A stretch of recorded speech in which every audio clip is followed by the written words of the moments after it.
Pack.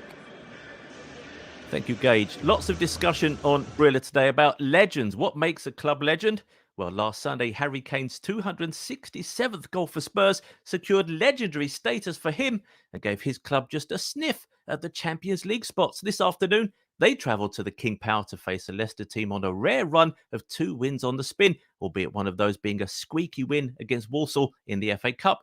Captain Kane was typically humble when he spoke about that goal-scoring record. Just a magical moment, and I was so desperate to do it with a win as well. I wanted to win so bad. Once we went 1-0 up there, it was just about keeping a clean sheet and to do it in front of the home fans. Just a moment I'll never forget. You say it's hard to put into words. Your face seems to say it all. Did the enormity of it hit you then? What a great moment it was. I think so. I think, especially being here at home in front of the fans, it was just.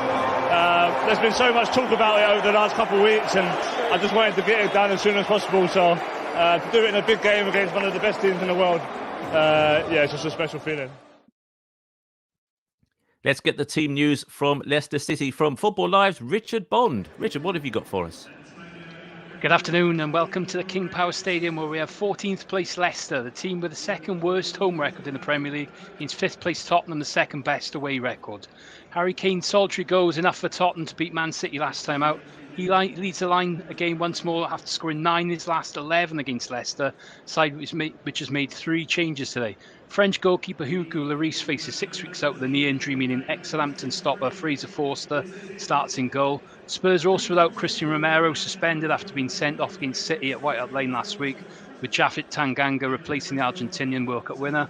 Well, it's also a start for new signing Pedro Porro on the right-hand side in place of Emerson Royal. Leicester, having returned to winning ways for the first time since September against Aston Villa, it's no surprise that Brendan Rodgers has named minimal change, just one, coming in with Yuri Tielemans dropping out. He pulled out late. Napolis Mendy's in for the Belgium in the midfield engine room. Nigerian Kelechi Iheanacho leading the line after his goal last week. Also a place amongst the bench for Ricardo Pereira for the first time this season after being out for 6 months with an Achilles injury. Spurs have won the last 4 meetings between these two sides, including a 6-2 win at White Hart Lane early in the season. It's been 19 goals in those 4 matches. I'm hoping for a goal fest today. Fingers crossed for a good game here on Football Live. Fingers crossed indeed, Richard. Fulham and Nottingham Forest played each other last season, but that was in the Championship. This time around, they're both sitting in luxurious positions in the Premier League in 8th and 13th positions respectively, and both look like they'll avoid the drop this season.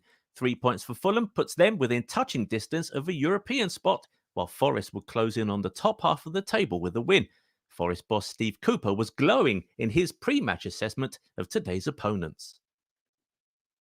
Fulham, I think they've been excellent this season, and credit to them for that and the points that they have in the league position. They've really seemed to carry on with the momentum that they had last year in the Championship and got promoted, and they've continued with that, and I think recruited really well in terms of the players that they've brought in have really added value in the right positions that they obviously wanted to strengthen in, and you can see that. So you can see that they're a team with good cohesion that have played a similar way now for a good while, and that can have its benefits. So it's a game that's going to be a tough one, particularly away from home. But as you said, we're doing all right ourselves, and we're sort of growing our own way, and we're looking forward to the challenge of going to Fulham. Keeping an eye on the action by the River Thames is Ash Sandiford. Ash, it's difficult to keep track of who exactly is in the Forest squad these days, but what can you tell us about the starting lineups today?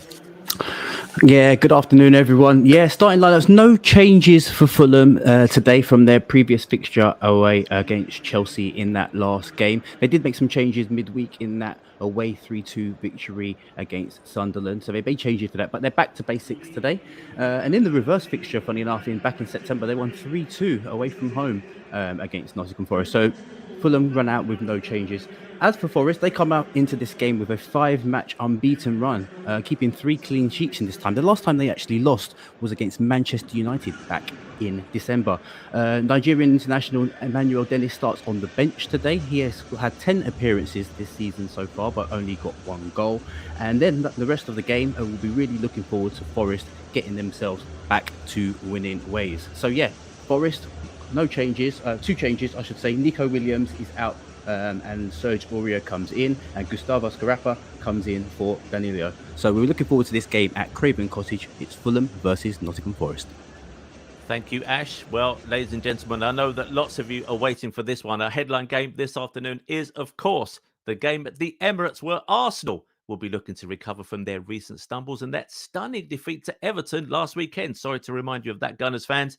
Thomas Frank brings his Brentford team to try and crack Arsenal's unbeaten home record. So, can the Gunners put 3 more points between themselves and Man City? Or can the Bees take even more points from a top side? Well, that's up to the likes of Gunners captain Martin Odegaard, who believes that his calm Nordic temperament makes him ideally suited to lead the Gunners. I enjoy the responsibility. I don't enjoy being in that meeting, but I enjoy being captain. I enjoy the responsibility, and I feel like I'm learning, I'm improving, and it's good.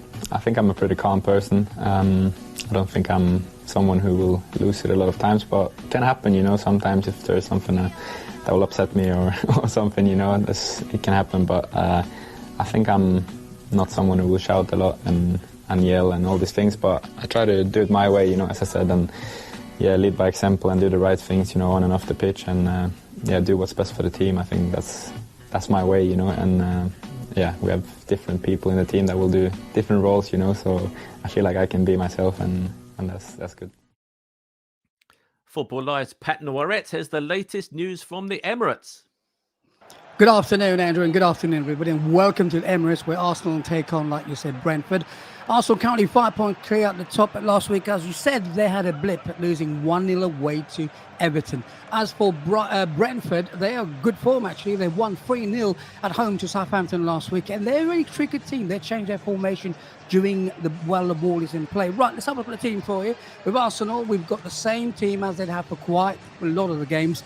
Ramsdale in goal, the back four of Shevchenko, Gabriel, Saliba, White. In midfield, Xhaka and Partey, and then the three in front of those is Martinelli, Odegaard, you just heard from him there, and Saka, and then Nketiah up top. That is the Arsenal team. As for Brentford, formation-wise, they normally play a 3-5-2. Their team is Reina in goal, Mee, Pinnock, Aja at the back. Then in the midfield, a 5 across that midfield, Henry, Jensen, Elgard, Janet, Rosard, and up top, they've got Mbeumo and Tony. This one's going to be a good game. I'll see what Tony's going to do, and also Mbeumo up front as well. So I'm looking forward to this one. What are we? About a minute away to kick off. Thank you very much, Pat. Hopefully coming back to you many, many times in the next couple of hours or so. As Pat said, just minutes to go before kickoff. Just over a minute and a half in all our featured games. But we're not just covering the Premier League. There are games in the Nigerian Super League as well taking place, where Gumbe play Enyimba and Nasarawa play Kwara. We've even got action in the Club World Cup, where Al Ahly of Egypt play Flamengo of Brazil for third place. But the main event takes place tonight, where Nigeria's Odion Ighalo spearheads his Al Hilal side in the final against Champions League holders Real Madrid. We've got all that, as well as matches across Europe, and you'll be kept right up to date with all the action right here on Football Live. But we want to know what you think. Here's how you can have your say. Don't forget to interact with us on social media here at Brilla FM, at Brilla FM 889 on Twitter, and on Facebook at 889 Brilla FM.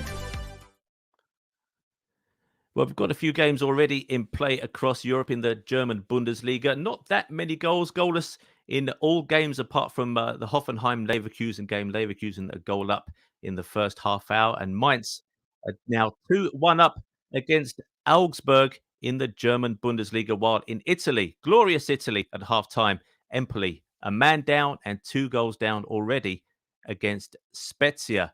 We're just waiting for the games to kick off around the clubs. A few Nigerians in action today, so we're looking to bring you as much information on their performances this afternoon.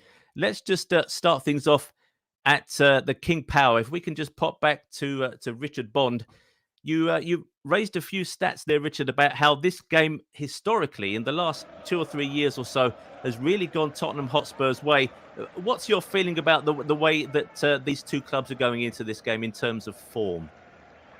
Well, it's going to be an interesting contest. Leicester, if we have a look at them first, really, as such, the home side, they've made a few interesting signings in the transfer window. They bought Victor Christensen.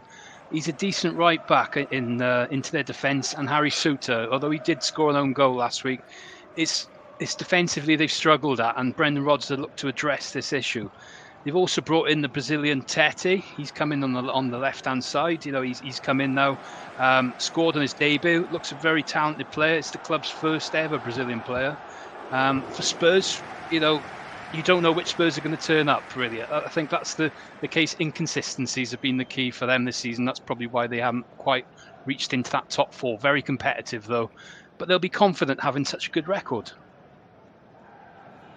Yeah, you mentioned the word inconsistency with Spurs. It's that first 45 minutes, isn't it, that they can blow hot or they can blow cold. But we have at least had kickoff in all our matches, just waiting for that Fulham versus Nottingham Forest game to kick off.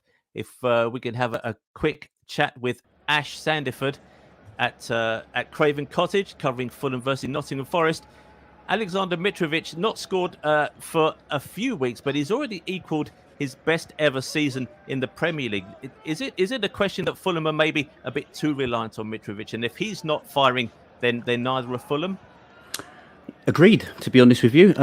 Just looking back at Fulham's games this season, they really do target Mitro and they try and get the ball up to him as quick as possible. He has scored 11 goals this season, his best return so far in the Premier League, and he hasn't scored in his last 5 appearances in all competitions, so that will be a bit worrying, although 2 of them were off the bench in the cup competition. So Fulham will be looking to try and spread the goals around. William hopefully can chip in, and Pereira's got a great little left foot on him, so Fulham will really look to hopefully get the goals in, but actually hope that some of the other players can chip in with some goals throughout the season. Thank you. We'll have a quick chat with Leon Jones, who's watching the game at St Mary's. Now, Leon, we tend to focus on what's going on at the top of the Premier League, but the story there has pretty much been the same since the first kick of the first game this season. Can Arsenal maintain their good run of form and stay ahead of Manchester City? But there's been so much action at the bottom of the league, and today's 2 clubs are deeply involved in that struggle, aren't they? Absolutely, yeah. I mean, at the bottom, there's really 6 or 7 teams that could get drawn into a relegation fight in this second half of the season. And Southampton and Wolves definitely 2 of those teams. Contrasting weekends last week with Southampton losing 3-0 to Brentford and Wolves beating Liverpool 3-0. And Wolves, St Mary's has been a happy place for Wolves. The last 3 games they've won, so I think they'll be coming into this game on the back of a 3-0 win against Liverpool, and with history of victories at St Mary's, they'll be confident today, I think, Wolves, that they can get something out of this one. Yeah, they're definitely getting that new manager bounce, and that could be something that Southampton receive in the next few weeks if things don't go their way today. Let's run over to Pat at the Emirates Stadium. Now, Pat, Arsenal, I think we could officially call it a blip, but if they don't win today against Brentford, it officially becomes a stumble. So how are things lining up? Yeah, you could say that, right? It's nearly 3 minutes gone, but Arsenal taking control already of the tempo of the game, exchanging nice little passes. And just before you came to me, Xhaka got into the box, took a shot, and he went wide. So they're at it already. So with, what are we? Nearly 3 minutes gone. It's Arsenal 0, Brentford 0. Thank you, Pat. We've not heard since kickoff from Gage. Just a couple of minutes gone at Selhurst Park. How are things panning out there? It's been a tepid sort of opening couple of minutes here. A slight change in formation for Brighton. They've got 4 in the back instead of their usual 5 at the back. But they're looking to do what the Zerbe side do, and they try to keep the ball away from Crystal Palace. And so far it's worked pretty well. We've played about 2 minutes here and it's still 0-0. Crystal Palace 0, Brighton Hove Albion 0. Leicester at home to Spurs at the King Power Stadium. Richard Bond, any news from your match? Yes, there's an early chance for Spurs. We've had, and it's no surprise, it's Harry Kane who's causing the nuisance really for Leicester's defence early doors after all those goals. He won the ball up top. He laid it off for Perisic. Lovely little ball into the box, and there's Bentancur from 10 yards out. He's just tried to place it into that top right-hand corner, but it's just gone over the bar. It's Leicester City 0, Tottenham Hotspur 0. 5 minutes gone. Thank you, Richard. Fulham play Forest by the river there in London. And Ash Sandiford is Football Live's man on the scene. How have the opening exchanges gone for you, Ash? Yeah, super quiet here, really, to be honest with you. Everyone's a little bit tentative on the ball. They're just working each other out. Chris Wood was bearing down on goal with a little ball in from Brennan, but the flag was raised and he was offside. Forest are trying to keep the ball. They're starting quite well. Their fixtures and their form has been quite good recently, Nottingham Forest. They haven't lost in their last 5 games, so in the Premier League, so they're doing really well. So they'll be looking to return the favour and try and get some goals here at Craven Cottage, but it's still currently 0-0 here at the Craven Cottage. Thank you, Ash. No goals as yet. We've got 5-6 minutes gone in our games in the Premier League so far. Just a reminder, we have already had one game finished in the Premier League today. It's a London derby at the London Stadium, where it looked after the first 15 minutes as if Chelsea were going to absolutely batter West Ham, but West Ham got themselves back in the game. It finished 1-1. João Felix, beautiful finish after 15 minutes, was cancelled out by UEFA winner Emerson Palmieri for West Ham, and the game finished 1-1. But late on, there was a little bit of VAR controversy when a goal for West Ham's Thomas Souček was ruled out after it was adjudged by VAR that Captain Declan Rice was interfering with play. Just going to pop over and see how, pardon me, Patrick, at the Emirates Stadium. But I believe you've had an early chance. Yes, we did actually. Before we had a chat before, you had Arsenal pressing, and what happened? Brentford got the ball and it went on a break, and Rico Henry, the wing-back, found himself in the box, took a shot over the bar. That was the first chance of the game. With 6 minutes gone, Arsenal 0, Brentford 0. It's going to be a good one, this one. Thank you, Pat. We're going to have a chat now at Selhurst Park. We'll have a word with Gage. Crystal Palace, they're already out of the League Cup, already out of the FA Cup. They're stuck in mid-table, not on a very good run. I think with all the chat about the managerial changes we've already seen at the bottom of the league, with Frank Lampard moving on, Sean Dyche coming in at Everton, and all the controversy surrounding Southampton and Nathan Jones, do you think that maybe Patrick Vieira's been a little bit lucky to escape some of the spotlight on his managerial performances so far this season? I think at the start of this season and the end of last season, there was a real sense of optimism around this Crystal Palace side. They're quite young. They've got twicky wingers. They've got Wilfred Zaha, who's always good for goals. He's in fact their top scorer this season. But when push comes to shove, you need to just look at the facts. They haven't won at home since October, and that was against last place Southampton. They've struggled in every game they've played in for the most part, haven't won in 2023. I'm not saying he should go, but I think it's sometime if they want to avoid getting dragged into a relegation battle, they really need to have a look at this. Yeah, some tough choices ahead, and we'll have a word with Ash Sandiford, who's at Craven Cottage covering Fulham versus Nottingham Forest. A couple of interesting managers there, and Steve Cooper was under unbelievable pressure at the start of the season with his team of so many new faces, not really gelling early on in this Premier League season, but he's really turned things round. And what do you think his prospects are for the rest of this season? Well, it's great from Steve Cooper, really. I believe he just kept really nice and calm throughout that period where he was under scrutiny about potentially losing his job. They had, I think, had a game with 7-8 games without a win, and really struggled to get any points on the board. But I think the board of confidence, that gave him loads of confidence. They said that they're staying with Cooper after what he'd done for them last season, getting them promoted from the Championship in great style and great success, from considering they were near enough bottom of the league back in the Championship last year at one point. So to get them promoted and get them into the Premier League, and now look what they're doing. I mean, unbeaten in 5 games. Last game they lost against Manchester United back in December, and Brennan Johnson scoring goals, local lad. So it's just great to see boards give managers a chance, and British managers a chance. So I'm really pleased for Steve Cooper. Yeah, there are two schools of thought. You either get rid of people quickly and make a decision, or you do try and give them time. And certainly Nottingham Forest have given Steve Cooper not just the money to back him up in the transfer market, but as you say, also the time to make the changes that he felt were necessary. Let's pop back to Pat Noiret at the Emirates. Any other chances for Arsenal or Brentford, Pat?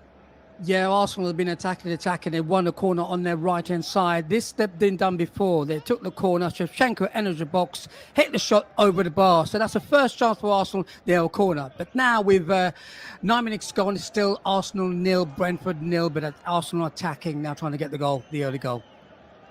Thank you, Pat. Let's continue that theme about managerial changes with Richard Bond at the King Power Stadium. He's watching Leicester City versus Tottenham Hotspur. And again, at the start of the season, and to be honest, for most of last season, Richard, Leicester boss was also under a decent amount of pressure, but he's managed to really stick around longer than many people expected. We thought that maybe Brendan Rodgers would move on to another job by now, but he's been given time, not so much money, mind you. But do you think Leicester have done the right thing in sticking with their man, or do you think that their current situation could be even more positive if they'd made a change? Well, they've stuck by Brendan Rodgers, he's got a good track record in the past of really getting the best out of the players he's got in the side. And let's not forget, he won the FA Cup not so long ago with Leicester, only 2 years ago. So, I think they've built themselves out of danger as such. They're 3 points away now, considering the position they were at the beginning of the season. He's done well. They've come back into this one as well today. We've had most of play from Leicester after that early chance from Spurs. They had James Maddison coming close recently. Now, having him back in the side's a massive boost for Brendan Rodgers. We talk about sides not having their best players and perhaps struggling. Maddison makes that big impact for Leicester. It's 9 goal-scoring chances he's been involved in his last 9 games. So, I think really sticking with him, I think Leicester should be safe this season. Hard to tell, though it's such a competitive league. But at the moment, though, here at the King Power, though, it is Leicester City 0, Tottenham 0 after 11 minutes. Thank you, Richard. No goals so far. We're coming up to the 15-minute mark across all 5 of our Premier League games. I wonder when the last time this happened. No goals at all in the first 13 or so minutes. Let's have a quick chat with Leon Jones at St Mary's. And in terms of what you're seeing on the pitch, Leon, how are things shaping up? Well, nobody's really dominating the game so far, but Wolves have probably been the better side in terms of ball retention. I mean, Ruben Neves lofted the ball over, but Gavin Bazunu cleared it really easily. Southampton went on the counter-attack, and it was Roman Perot on the left side of the Wolves box, but his low shot was hacked clear by Craig Dawson. And Nathan Jones was grimacing because it was a chance for Southampton. And, how many are they going to get in this game? That remains to be seen. But still, 13 minutes gone here. Southampton 0, Wolves 0. Chance at the Emirates. Let's go over to Patrick. What's the latest from Arsenal-Brentford? Yeah, it's all been Arsenal again, but what happened was that Brentford won the ball. You can see the tactic, a long ball forward, flicked on header by Mboma onto Tony. He was just offside, but he put it in the back of the net anyway. So you can see the way it's going. What they're doing is soaking the pressure. They're trying to hit the long ball, and Tony is very good in the air as well. And the flick on, and he put it in the net, but it was offside. So with 12 minutes gone, Arsenal domination is Arsenal 0, Brentford 0, but Brentford trying to get them on the counter. Good game, this one. Thank you, Pat. Not quite all Arsenal's way so far as Bayern Munich go a goal up in the Bundesliga. Let's cross over to Gage. Gage, any progress at Selhurst Park? I would say it's been all Palace. They've really dominated the ball so far, which is not what you'd expect. You'd expect Brighton to be all over the top of them. They've not pressed as well as they have all season. There was a half chance for Doucouré, who blasted wide. And then just a couple of minutes ago, Alexis McAllister, the World Cup winner, had a shot from just about 9 yards, but it was right at the Crystal Palace keeper. About 12 minutes played, and it's 0-0 here at Selhurst Park.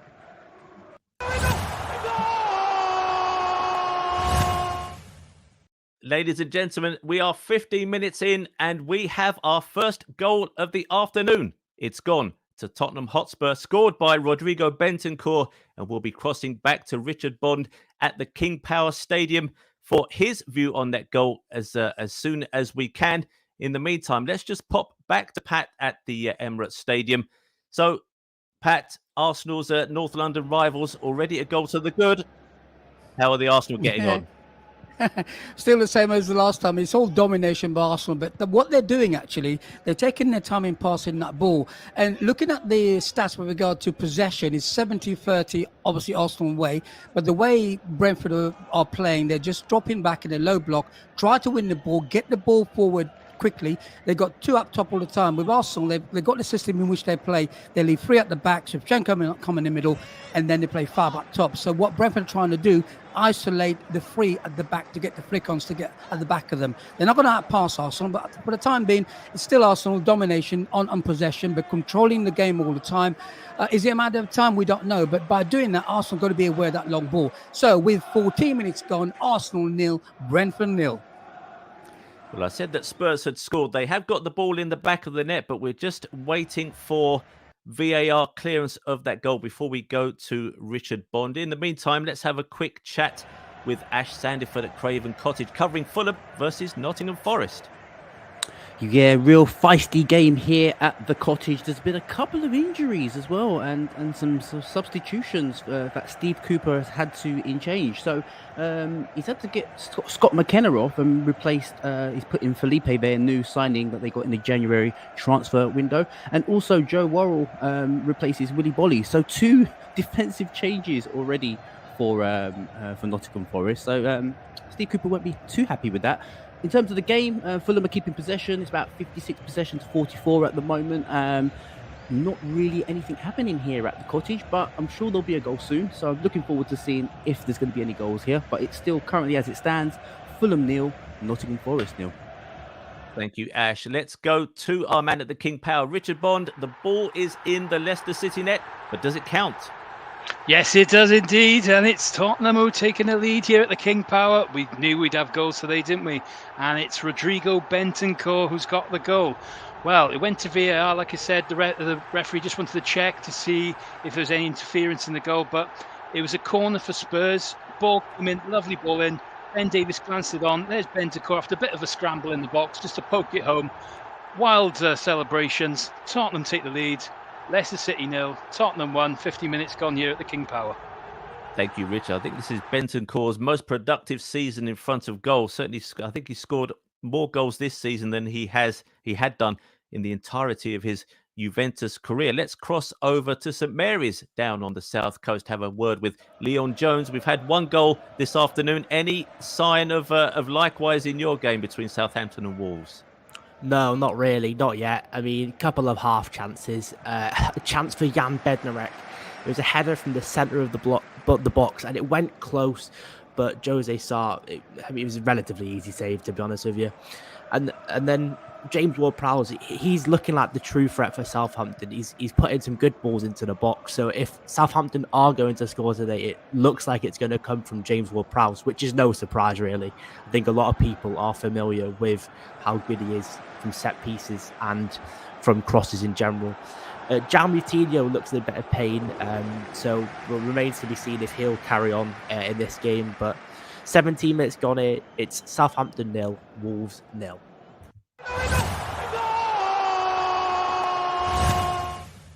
They are starting to fly in. We've got our second goal of the afternoon. It's scored at Fulham. Fulham are ahead by a goal to 0. We'll be crossing over to Ash Sandiford for news of that goal. In fact, why don't we go and have a word with Ash right now? Ash, you've seen your first goal of the afternoon. Yeah, I told you, Andrew. I told you there'd be goals, and I knew that it would probably come from Fulham. Yeah, and it would come from Fulham. It's a free kick. Pereira's just chipped it in to the back post. There's a bit of a mix-up in the back four of Nottingham Forest. No one. The ball's gone. It's kind of pinballing around. No one really knows what he's doing. Mitrovic tried to get a shot off. Paulinia's tried to get a shot off, and it's just kind of a bit of a mixed situation going on. But Williams got the ball just about 7 or 8 yards outside the 6-yard box. He's chopped in. He's chopped right. And he's curled it in the top left-hand corner with his left foot. What an absolute worldie of a finish. It's a great finish. Keeper had absolutely no chance, just in off the upright. And it's 1-0 to Fulham here at Craven Cottage. It's Fulham 1, Notts Forest 0. Thank you, Ash. I believe that Nottingham Forest have not won a game that they've conceded a goal in. Every one of their Premier League victories has come in a game in which they've held a clean sheet. So it doesn't bode well for Steve Cooper's men at the Cottage. Back to the Emirates Stadium. Pat Noiret, Brentford, it sounded as if they were getting on top. What's the situation now, Pat?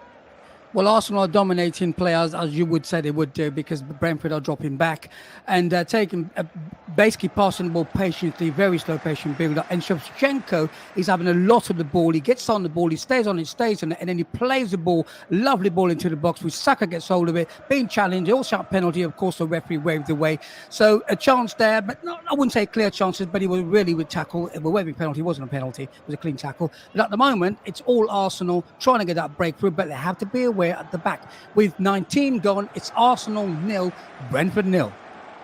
Yeah, that's how Brentford play, though, isn't it? Manchester City found out, much to their cost, you can attack Brentford as much as you want, but if they get a chance of a counter-attack, chances are you are going to suffer. Now, suffering so far, I'm sad to say, at Selhurst Park is Gage Morgan, Palace versus Brighton. We haven't had a great deal of excitement for you yet, but fingers crossed.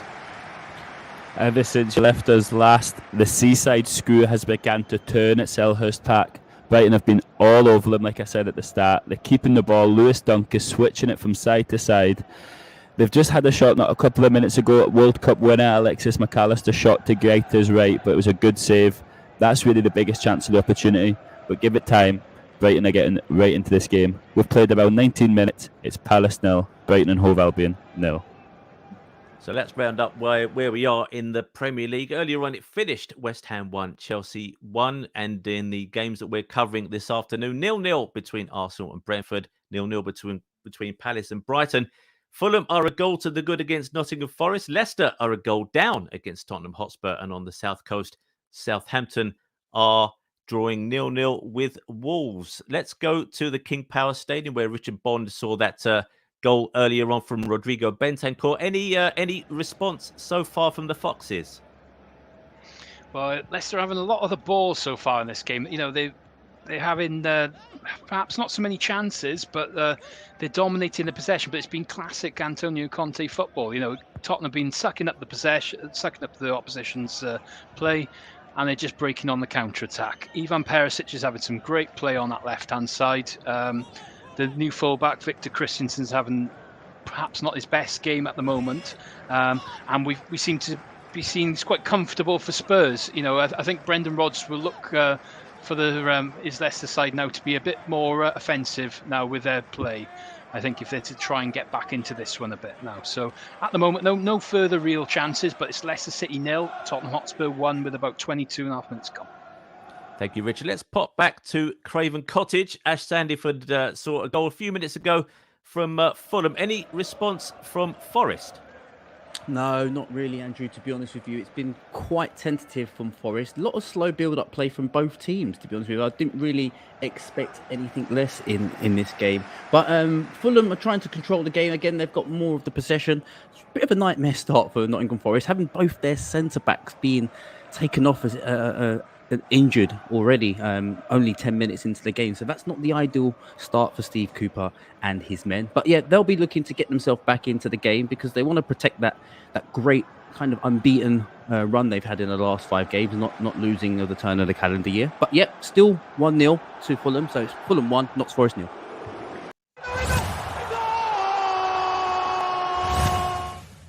We have another goal at the King Power Stadium. Let's cross over to Richard Bond in a couple of minutes to hear about that goal. But it's gone to Leicester City. The Arsenal fans will be jumping up and down, but not because Arsenal have scored, but Tottenham have let one in at the King Power Stadium. Leicester have equalised to make it Leicester City 1, Tottenham Hotspur 1. Let's have a quick chat, if we may, with Gage Morgan at Selhurst Park. No great action for you to speak of so far, but are any of the two teams looking as if they might change that soon? I think, as I said earlier, the seaside screw is tightening on Crystal Palace here. Brighton are getting the ball, they're keeping it, but now they're getting it on the edge of the Palace box. And with the exception of Nathaniel Klein, who, in all fairness, has done a pretty good job on the high-flying Matoma, Palace are struggling. They're second to every ball. Anytime they get anywhere near the goal, their striker Mateta, who's starting instead of Eduard, he's not holding it up. And if he does, Caicedo's straight there to take it off him.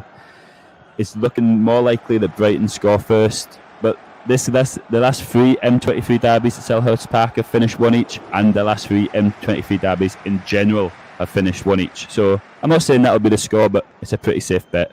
20 minutes gone, 0-0. Thank you, Gage. So you're not guaranteeing a 1-1 draw, but it's a high possibility. Let's cross over to Richard at the King Power Stadium. What can you tell us about that equalising goal for Leicester City? Well, what a strike! I tell you what, this game's turned on its head like anything. We're looking at Brendan Rodgers. They said, they needed to push things forward. It's Napolis Mendy's absolutely smashed it from about 20 yards out. Ball was played into the box, half cleared by Ben Davies. Mendy, he hasn't scored a goal in 108 games. Smashes it, gone flying into the top corner. 1-0. I'm telling you, it's back game on here. We got Leicester City 1, Tottenham Hotspur 1.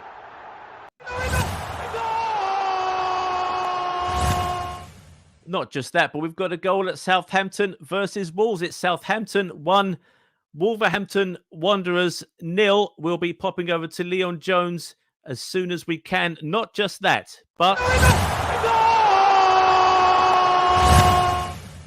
you won't believe this. Leicester have scored again. Just as we came back from Richard Bond at the King Power Stadium, Leicester City have gone 2-1 up. James Maddison, the England man who didn't play a minute in the World Cup, has really turned the game around for Leicester City. It's now Leicester City 2, Tottenham Hotspur 1. We will be popping back to Richard as soon as we can. But in the meanwhile, let's see if we can hear the sound of the Gunners fans dancing for joy at the Emirates Stadium. If we can cross over to Pat Noiret to give us an update on that Arsenal-Brentford game. It's sort of become more of an even game at the moment because Brentford are getting nearer. They just had a corner and Tony had a shot and nearly scored. That is their second attempt. And I say again, we've got to possession now. It's more like about 80, sort of 20 to Arsenal. Arsenal trying to squeeze them in. But as soon as they get out, it's just one ball. You can see what they're doing. Sooner or later, they might get in. But with 25 gone, still Arsenal 0, Brentford 0. You, Pat. Let's cross over now to the King Power Stadium where Richard Bond has the latest on that stunning, shocking turnaround between Leicester City and Spurs. Would you believe it? I tell you what, Leicester City have taken a lead against Spurs, and well, Spurs caught at their own game, really. They've been countered off their own counter, and the ball was won back in midfield, ball forward to Iheanacho, who's done absolutely brilliant to set up James Maddison. It had to be, didn't it? His 10th contribution in 10 games. His 7th goal in that period, and he's put the Foxes ahead. It's Leicester City 2, Tottenham Hotspur 1. What a game we're going to have on our hands here. Thank you, Rich. Let's cross over to Leon, who's at St Mary's. What have you got for us, Leon? It was an absolute beautiful, beautiful goal from Southampton. It was the January signing, Carlos Alcaraz. It's come from a set piece which was whipped into the back post, headed out, and it looked like Wolves had cleared it. But Carlos Alcaraz, he took a touch, then shot. First shot was blocked, came back to him, and on the half volley, absolutely smashes it in off the left post into the corner. Great goal, and what a goal that is for Southampton. And the 3 points here would be huge, huge for their fights for survival. Southampton 1, Wolves 0. Absolutely precious goal for Southampton. Let's cross to Craven Cottage. Fulham a goal to the good against Nottingham Forest, Ash Sandiford. But what's happened since the goal? Well, I'll tell you what, it's absolutely brilliant play from Nottingham Forest. Great build-up play from the back. Keylor Navas is just... It was a goal kick, really. Just punched it into the right back, Sergio. Sergio just clipped it into the central midfield player and then bared down on goal. Basically, what happened was... he got to the right-hand side and he bared down on goal, and Brennan Johnson was on the right hand. He chipped it inside to Chris Wood, and Chris Wood flashed across the right-hand post and just missed it just by a few centimetres, and Chris Wood could have had his first goal for Nottingham Forest, so it was a really good opportunity, but it's still Fulham 1, Notts Forest 0. Thank you, Ash. Let's have a word with Gage at Selhurst Park. No goals for you so far, unfortunately, Gage, but what action have you seen so far? Well, not all games can start as quickly as the game at the King Power has, but the game here at Selhurst Park is slowly but surely ramping up. Brighton are really starting to dominate. There was a great chance just a couple of minutes ago. Matoma, who else, playing a 1-2, getting the ball just outside the 6-yard box, and he's trying to wrap it to the far post, but again, it's a strong save down to his right by the Crystal Palace keeper. Brighton are keeping the ball so well. They're inviting the pressure from the Crystal Palace press, but they're nowhere near them. The ball's moving too quick and too well. We've played 28 minutes here. It's still 0-0. Thank you, Gage. Leon at St Mary's, you've had a goal and you've had some more incident. What can you tell us? Well, the referee, Jared Gillett, has blown his whistle and Mario Lemina has been shown a second yellow card. We're only in the 28th minute and it's 2 fouls for Lemina, and the Wolves man has been sent off. So Wolves a goal down and now a man down. And it's turned into a good afternoon for Southampton, this. So still Southampton 1, Wolves 0, and now they also have a man advantage as well. Wolves do love a red card this season, don't they? Well, let's take a pause. Let's take a little breather just to recap on some of the goals so far across the Premier League. It finished West Ham 1, Chelsea 1 earlier on. Still goalless in that game at the Emirates between Arsenal and Brentford. Goalless also at Selhurst Park between Palace and Brighton. But Fulham are a goal to the good against Forest. Leicester were a goal down and have turned that round to currently lead Tottenham Hotspur by 2-1. And Southampton, a goal to the good, and Wolves are down to 10 men. Southampton 1, Wolverhampton Wanderers 0. Let's cross over to the King Power. Richard Bond is the lucky man who's seen most goals this afternoon. Richard, since that second Leicester City goal, how have Tottenham Hotspur responded? Not very well, to be honest. And Leicester's looking the most threatening here to get a third. And it's that man, Kelechi Iheanacho. At the moment now, he's had a lovely bit of play on the right-hand side, picked the ball up, dribbled inside, smashes a shot low at Fraser Forster, who made a really good save to tip the ball around the post. Antonio Conte, the Tottenham manager, he's had a gallbladder operation this week. He's not going to be having much time to rest with his side playing like this at the moment. A lot to talk about so far. It's Leicester City 2, Tottenham 1 with half an hour gone. I'm sure there's going to be more goals here as well. Well, you did say you expected a high-scoring game, and it's interesting that even without Antonio Conte at the helm, Spurs are being very Spursy and continuing that thread of poor first 45-minute performances. You can probably make an exception for that Man City game last week. But Tottenham's bitter rivals in North London are Arsenal, and Pat Noirette at the Emirates Stadium. Goalless so far, but it sounds like Brentford have had the best of the game so far. Well, they have, because what they're doing is quite clever. They're actually sitting really deep, but when they win the ball back, when they commit about 7 men go forward, and Tony is at the heart of it, because a lot of long balls to him. He's getting onto the flick-ons and then onto Mboma. So it is something very dangerous to defend against, and they're winning corners from it as well. So I suppose, from a tactical point of view, it's a more even game. From a possession point of view, Arsenal have more of the ball. Anyway, it's 31 gone. It's Arsenal 0, Brentford 0.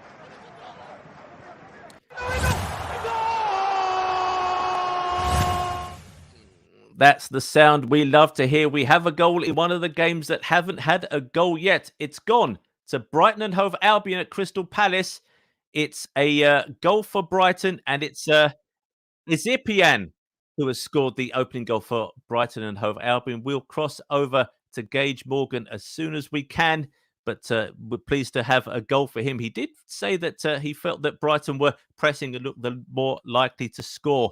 But in the meantime, let's pop over to Ash Sandiford at Craven Cottage, who has already seen a goal this afternoon. Fulham were leading by a 0-0, but how are Forest in terms of trying to have an impact in the first half?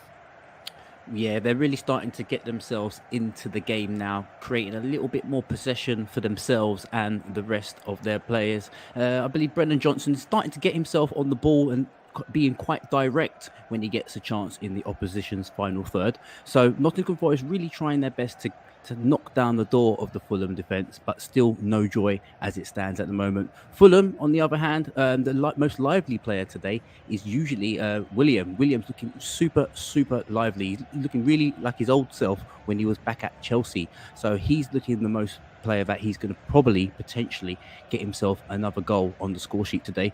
Mitrovic's been very quiet, had a couple of touches in and around the box, but again, looks very sluggish and not too sure if he's fit, to be honest with you. But currently, as it stands, 32 minutes in, it's Fulham 1, Notts Forest 0. Thank you, Ash. Well, sorry, Gunners fans. Arsenal versus Brentford, the only game without a goal. And that is all because of the goal that was scored at Brighton. But let's cross over to Gage Morgan. Gage, I think there's been a VAR review for that goal. Well, we'll have a look at that goal. Let's assume that it's been given after the VAR check. Gray has made 2 brilliant saves in this first half, down to his right, one from McAllister and one from Matoma. So how did the Stupian remedy that? He's put it right in the top corner. We're waiting on VAR to confirm it, but it's more than Brighton. It's totally what Brighton deserves. Sorry, we're just waiting for that confirmation, and I'll get back to you in just a few minutes. Thank you. We'll come back to you, Gage, as soon as we got clarity on that VAR decision. Let's pop back to the Emirates Stadium, where Pat Noeritis is still awaiting a goal. We're coming up to the final 10 minutes. Can you see any sign of a change from Mikel Arteta to try an alternative way to maybe break that Brentford defence down? Not as yet, because they're doing everything they need, really, because what's happening, they're keeping the ball, moving it from side to side. And it's quite amazing tactically watching the way Brentford are actually countering what they're doing. They're not doubling up onto Saka. They're not doing that. They're forcing him wide. He can't come inside the box. But what they do when they win the ball, it's a 4-3-3. They all burst forward. They're taking chances, because if they lose that ball, Arsenal can counter. So at the moment, it's working quite well. So whether Arteta will change it. Shevchenko now has been nullified a little bit, because he was getting on the ball quite a lot. Now he's not. So they've tweaked that a little bit by going to 4-3-3. To make sure if they lose the ball, as soon as Shevchenko gets it, they're on him straight away. Right, with 35 gone, still Arsenal 0, Brentford 0. Thank you, Pat. No goals, but it sounds like an interesting game. But we did have a goal at Selhurst Park that was given to Brighton and Hove Albion. Gage, what was the result of that VAR review? So it went to quite a lengthy VAR check, and unfortunately for Brighton and Hove Albion fans, it's not given. It's not often you feel sorry for footballers for teams that you don't support, but Estupiñán looks genuinely devastated that goal hasn't been given. It was a great finish, we all would be. So we're 35 minutes in at Selhurst Park, and it's 0-0 for Brighton, all over the top of them. Thank you, Gage. Well, we thought Palace versus Brighton had a goal. It did go in the back of the net, but as Gage has mentioned, VAR has ruled it not to be a goal. Let's cross over to Craven Cottage in London. Ash Sandiford, any chances for either Fulham or Forest? Yeah, huge chance for Fulham. Absolute massive chance. What did I say to you about William again, bearing down the left-hand side this time? He's checked in and checked out and come back inside, and he's cut it back to Mitrovic, who I said that hasn't really had a touch today, to be honest with you. And Mitrovic has got the ball. He's dummied in. He dummied Joe Worrell, cut inside on his left-hand side, about to shoot again. He's dummied the second defender and just smashed it as hard as he could. And it's deflected just off the goalkeeper, and it's just gone over the bar for a corner. Huge chance. If he had a little bit more composure, he could have stroked it low and hard to the keeper's left-hand side, and it probably would have been 2-0 Fulham. But as it stands, 36 minutes in, it's Fulham 1, Notts Forest 0. Thank you, Ash. Fulham seem to be well in the ascendancy. Forest sound like they're struggling a tiny bit, but a goal down already and a man down are Wolverhampton Wanderers. Let's cross over to Leon Jones at St Mary's for an update there. Well, a man down, but a huge chance for Wolves, and it's warning signs for Southampton now. It was Jaume Tideo. He passed a beautiful ball to Matheus Cunha on the right. He took on two men, then cut onto his left foot, smashed it, and it just went over the bar. But now Southampton, that has woken up their defence. Wolves have put themselves right in the game. They didn't score, but they're looking more and more dangerous. Maybe going down to 10 men is the thing that Wolves needed to give them a spark in this game. But I mean, a lot of the game has been bad fouls, and we've already had a red card here, and we've already had 3 other yellow cards as well. So I wouldn't be surprised if there's more red cards in this game, and I wouldn't be surprised if there's more goals too. Southampton 1, Wolves 0. Thank you, Leon. We're having chance after chance after chance in our featured Premier League games. Let's cross to Selhurst Park. Gage Morgan, no goals for you so far, but what about the chance count? Well, It's chance after chance. As I said earlier, this game slowly but surely ramping up. This chance actually went to Crystal Palace. When you play football the way Brighton do, you're going to lose it. That's inevitable, but they've lost it in a really dire place, just in their own half.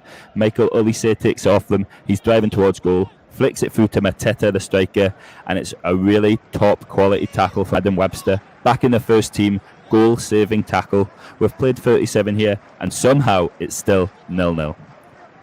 Thank you, Gage. At the King Power Stadium, Richard Bond is watching the game between Leicester City and Spurs. I've got to be honest, Richard, when Spurs went a goal up, I thought that was it. I thought there was no way that Leicester City would recover in this game, but they've proven me wrong. And in terms of Tottenham's response to going 2-1 down, how's that looking as we go into the last 5 minutes of the first half? Yes, well, they've recovered well, and they've started to see more of the ball, really, as such, without really penetrating the opposition's final third. We've seen Kane's at the best of everything, really, as such. He's trying to link with Kulusevski at times, but they have been stifled slightly.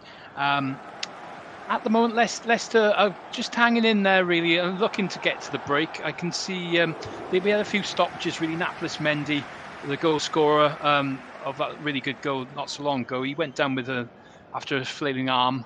So we had a bit of a stoppage for Leicester. It's got a bit stop-started, so we've calmed down a little bit now. Leicester looking to get to the break. Got 4 minutes to go. It's Leicester City 2, Tottenham Hotspur 1. Thank you, Rich. In the World Club Cup, Flamengo are 1 goal up against Egyptian champions Al Ahly after 10 minutes. And let's cross over to one of our goalless games this afternoon in the Premier League. Unfortunately, it's that big game between Arsenal and Brentford. Pat, as you're slowly creeping towards half-time, a frustrating first 45 for Mikel Arteta. Yes, I mean, Brentford's been defending quite well, and the last 15 minutes, actually, Brentford's coming back into it as Tony just had a shot and he could have scored. So the way they're doing this, they're actually now going forward a bit more. Now, whether Arsenal are just passing and then just dropping up and see what they do in case they get countered. But at the moment, I would say it's even Stevens with not really clear chances, but Brentford, the last 15 minutes, I would say had the better chances, basically taking the shot on target. So with 40 gone, still Arsenal 0, Brentford 0. Thank you, Pat. Let's have a look at the latest scores in the Premier League and beyond. It finished West Ham 1, Chelsea 1 in the Premier League this afternoon.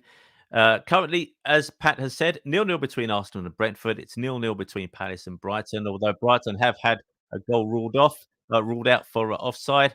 Fulham are a goal to the good against Nottingham Forest. Leicester have turned it round, so they lead Tottenham Hotspur by 2-1. Southampton are a goal up against Wolves, and Wolves have a man sent off already in the Belgian Jupiler Pro League. It's 2-2 between Westerlo and Gent. And in the Bundesliga, quite a lot of action this afternoon. Bayern lead Bochum by 1-0. Freiburg are losing 1-0 to Stuttgart. Leverkusen beating Hoffenheim 2-0. And Mainz are thrashing Augsburg 3-1 thus far. In Serie A, we have what looks like a very spicy game. It's Empoli 1, Spezia 2, but both sides have had a red card in that game. Both red cards actually coming in the second half. In the Nigerian Premier League, Gombe are a goal to the good against Enyimba, and Nasarawa 1-0 up against Kwara. In La Liga, it's Almeria 0, Betis 1. But let's get back to the action in the Premier League at Craven Cottage. Fulham are a goal to the good against Forest Ash Sandiford. And how does it look like running down into half time? Well, to be honest with you, Andrew, it should have been 2 goals up for Fulham. To be honest with you, I'm absolutely really enjoying this game today. It's absolutely fantastic. So a chance from Pereira, he's just kind of played it in field, and he smashed it as hard as he could to the top of the right-hand corner. It smashed the bar.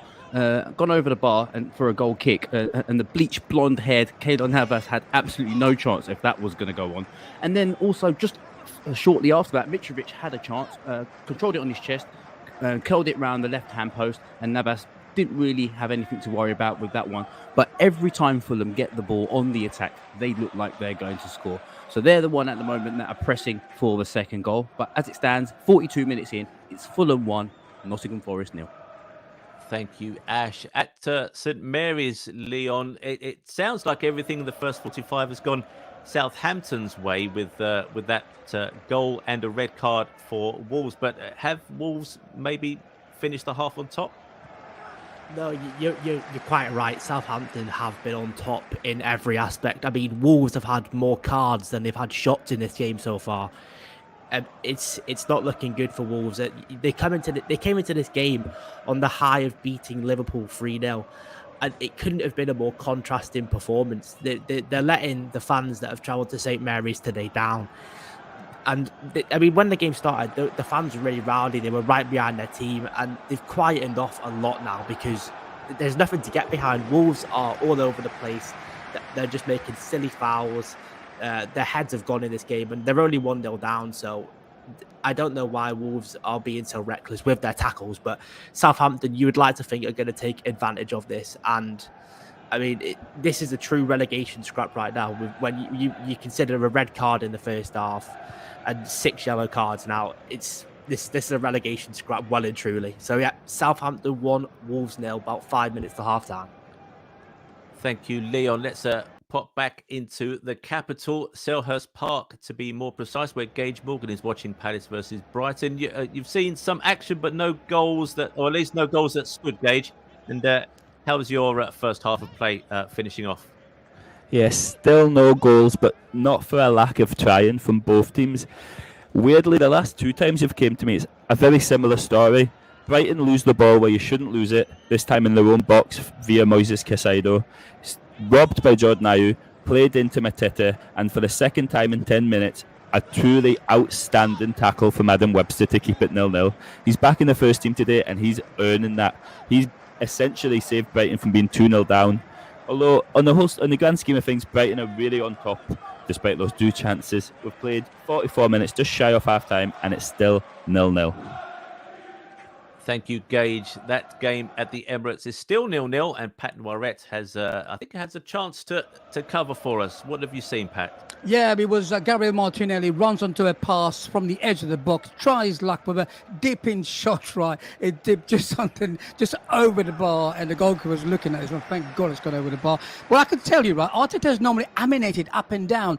Arsenal haven't played badly today. They played quite well. It's just that although Brentford had the better chances, but Arsenal played quite well. And I'm quite surprised that Arteta is so calm. Maybe in the second half we might see something different. 44 gone. It's Arsenal 0, Brentford 0. Thank you, Pat. What about Arsenal's North London rivals? In the first 15 minutes, it looked so good for the Spurs, but Richard, Leicester have turned that round, haven't they? Yes, well, Leicester just come into half-time now. We're just in 2 minutes into stoppage time. They're holding in a 2-1 advantage at the moment now. Not so many chances since you've last been here, but Spurs trying their best to try and get back into this game, being 2-1 down.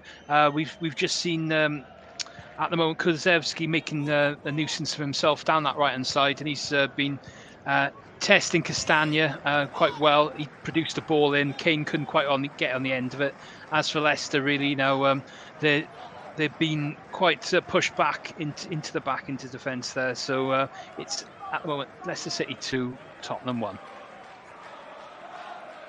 Thank you, Rich. At Craven Cottage, back in London again, we've got Ash Sandiford watching Fulham versus Nottingham Forest. You're in injury time, I believe, now, Ash, and how have the last 5 or so minutes planned out?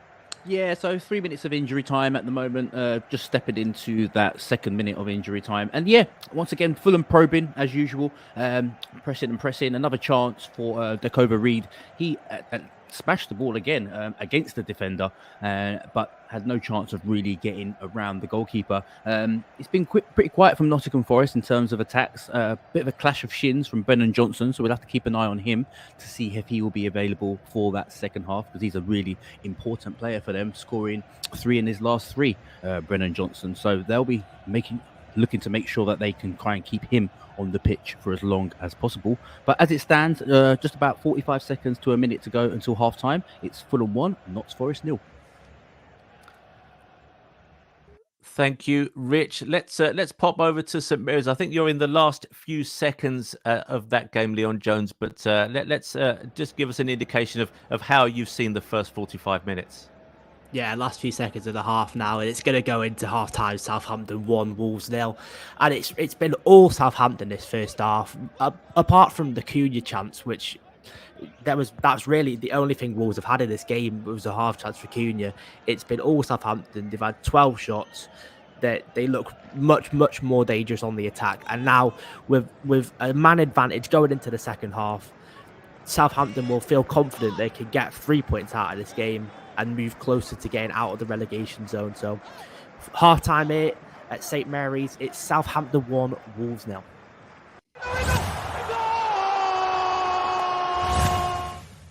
We have not just another goal, but a massive goal in that game at the King Power Stadium. It's gone to Leicester City, who now lead Tottenham Hotspur by 3-1. And guess who scored the goal for the Foxes? It's that man from Nigeria, Kelechi Iheanacho. He has scored Leicester City's third goal, and Tottenham again going in at half-time, losing. Not just losing, but it sounds like they're absolutely battered in the first half by the Foxes. Let's quickly go over to Richard Bond at the King Power Stadium. What's happened, Rich? Well, it's Leicester City 3, Tottenham Hotspur 1, and it's that man, Kelechi Iheanacho. What a goal he scored, and a vital one for Leicester. They've got 3-1 in the break. Eric Dyer's made an absolute hash of dealing with Iheanacho in this first half. Nigerian bombed past him and smashed the shot past Fraser Forster right into the bottom corner of the net. Past Fraser Forster. I tell you what, he had no chance there. 3-1 here. Long way to come back for Spurs. Leicester City 3, Tottenham 1, and there's the half-time whistle.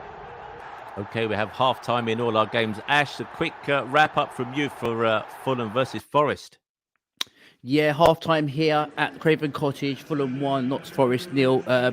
Mostly the pressure from Fulham, to be honest with you. Nottingham Forest haven't really had much really dangerous in certain situations. But yeah, it's still Fulham 1, Notts Forest 0. And yeah, a little bit incident just towards the end, really quickly, between their left-back. He wasn't very happy, the Fulham left-back. So I think there's going to be some discussions at half-time between the management and the left-back of Fulham. But yeah, we'll speak about that later on. But it's still Fulham 1, Notts Forest 0 half-time here at Craven Cottage.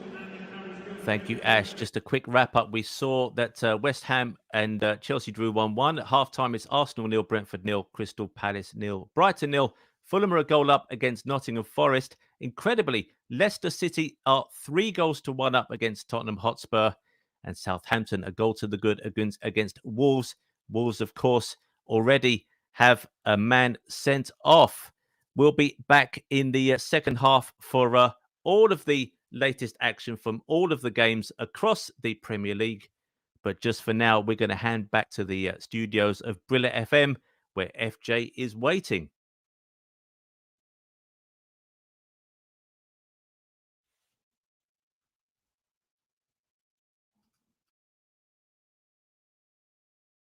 But yeah, Onuachu, he's looked good, but he's not had any big chances in this first half yet.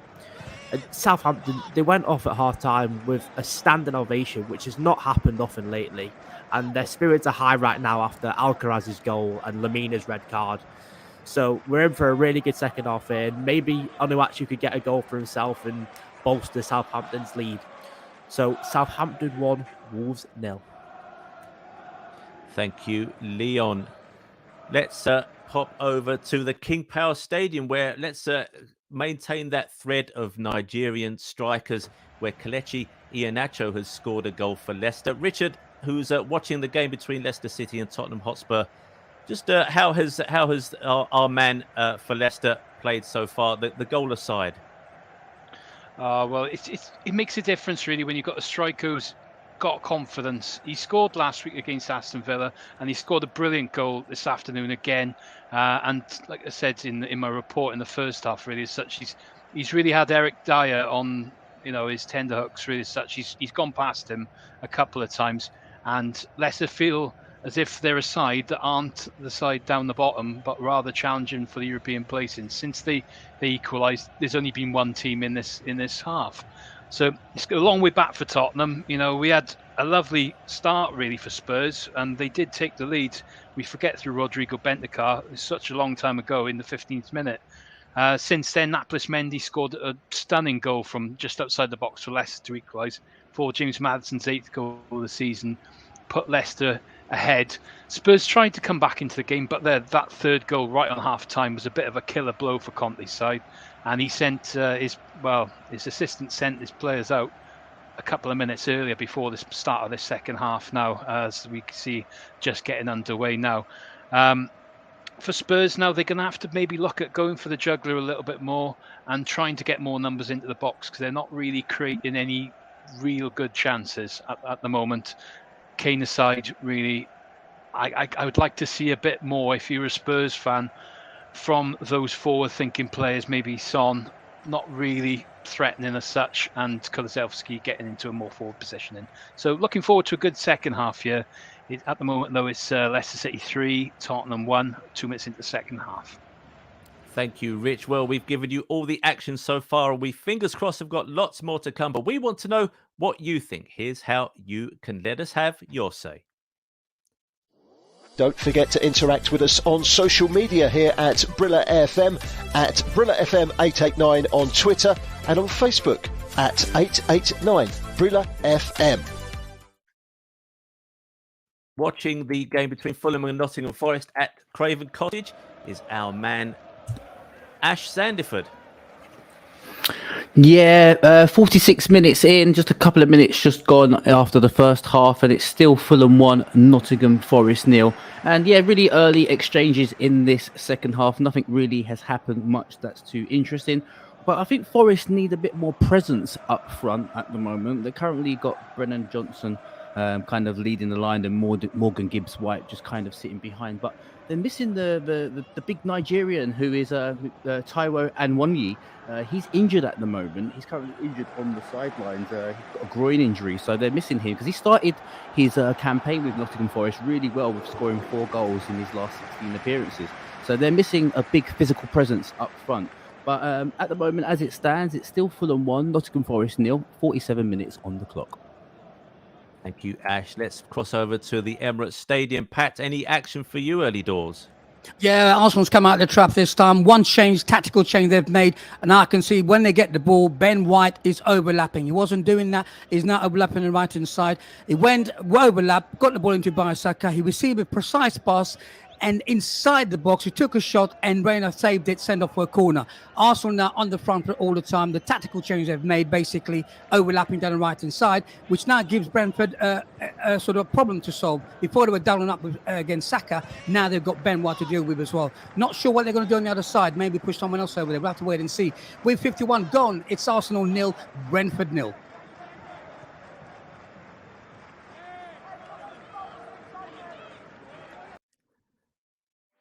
Football Live returns tomorrow afternoon from 2:45 in the afternoon. Join myself, Barry Swain, and our reporters Matthew Key and Josh Bailey as we keep a very close eye on a match that has huge significance at both ends of the table. It's Leeds United against Manchester United, a rivalry that goes back many years. Leeds United desperate for points down at the bottom end, Manchester United pushing for a place in the top 4 and the return to the Champions League for next season. It promises to be an absolute thriller at Ellen Road tomorrow afternoon. Be sure to join us right here on Football Live and Brilla FM from 2:45 tomorrow afternoon.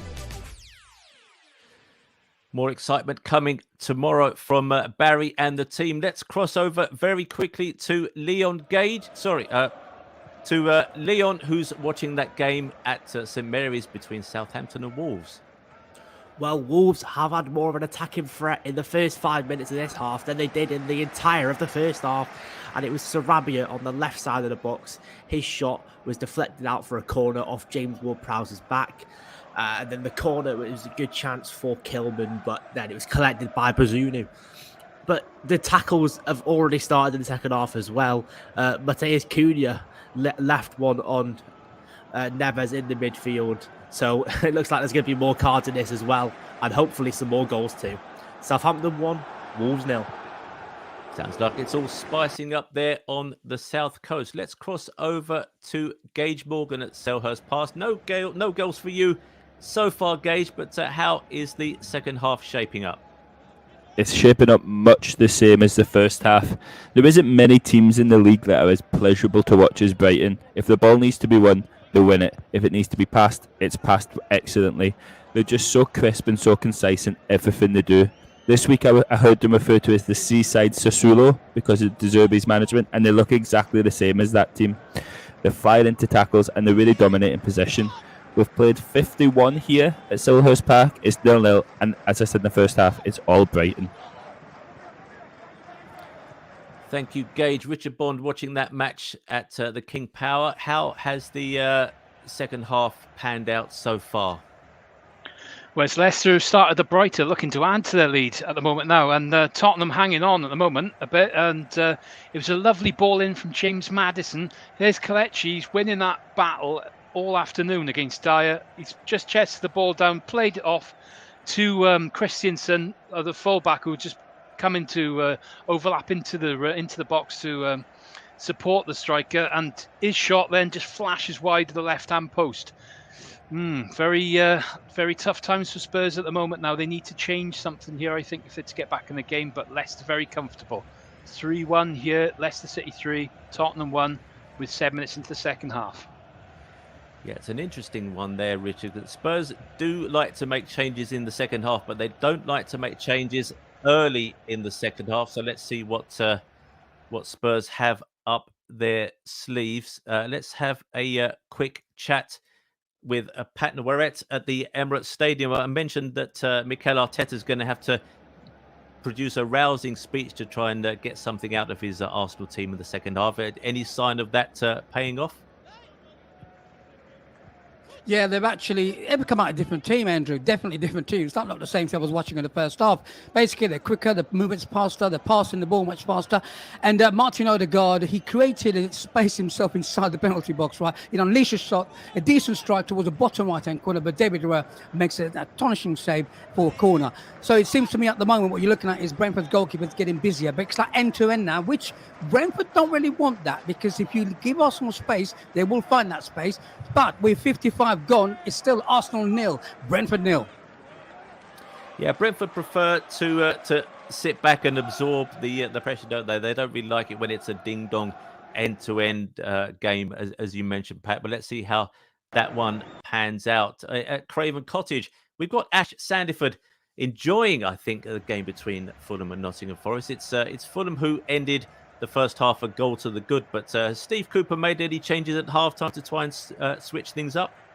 Nah, no changes as it stands at the moment, to be honest with you. But I'll tell you what, I'm really enjoying the fascinating battle between Nottingham Forest new signing centre-back Felipe and Mitrovic. They're getting into a few tussles and bustles, I would say. So they're having a little bit of a clean fight on the pitch, but that's going quite well. Williams really dictating the game, to be honest with you. He started to drop into the midfield, into the central areas and picking up the ball and really dictating the play, slipping the ball into Dekova Reed, into Mitrovic, and starting to create really nice passages of play. So Fulham on the ascendancy at the moment, a corner coming up, 53 minutes in, it's Fulham 1, Nottingham Forest 0.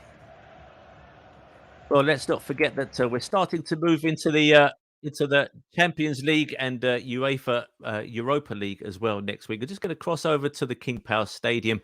Not a great day for Tottenham Hotspur so far, Richard Bond, but in the week they'll be flying to Milan to play AC Milan. And I mentioned on the Man City game last week that if as they did, Spurs won that game and then get something from this game, they go into that Milan game in fine form. Milan have really for cliff, although they did beat Torino last night. Do you think this performance, as it is so far, it could have a negative impact on that Spurs squad as they fly to Italy? Well, it's certainly not been the best Spurs performance, but last week they were so good against City, and he's saying about a Spursy performance. 1 week they're good, next week they're not really showing us consistencies. Milan are very much similar in Italy at the moment. They're not playing to their strengths as well, and they're not getting results, and they've dropped down to, I think they're back in the top 4 now, but they had dropped down to 6th place, and they're the Italian champions from last year. So both, it's going to be an interesting battle, that one. But back to today, really, they need to really form some sort of change really to get back into this one. And I think as well the new fullback or wing back they're playing now, Pedro Porro, the Portuguese, he's on the right hand side. He's struggling a bit really to really adjust to life in the Premier League, and he's on the yellow card very early doors, and against the likes of Maddison and Tete really going at him.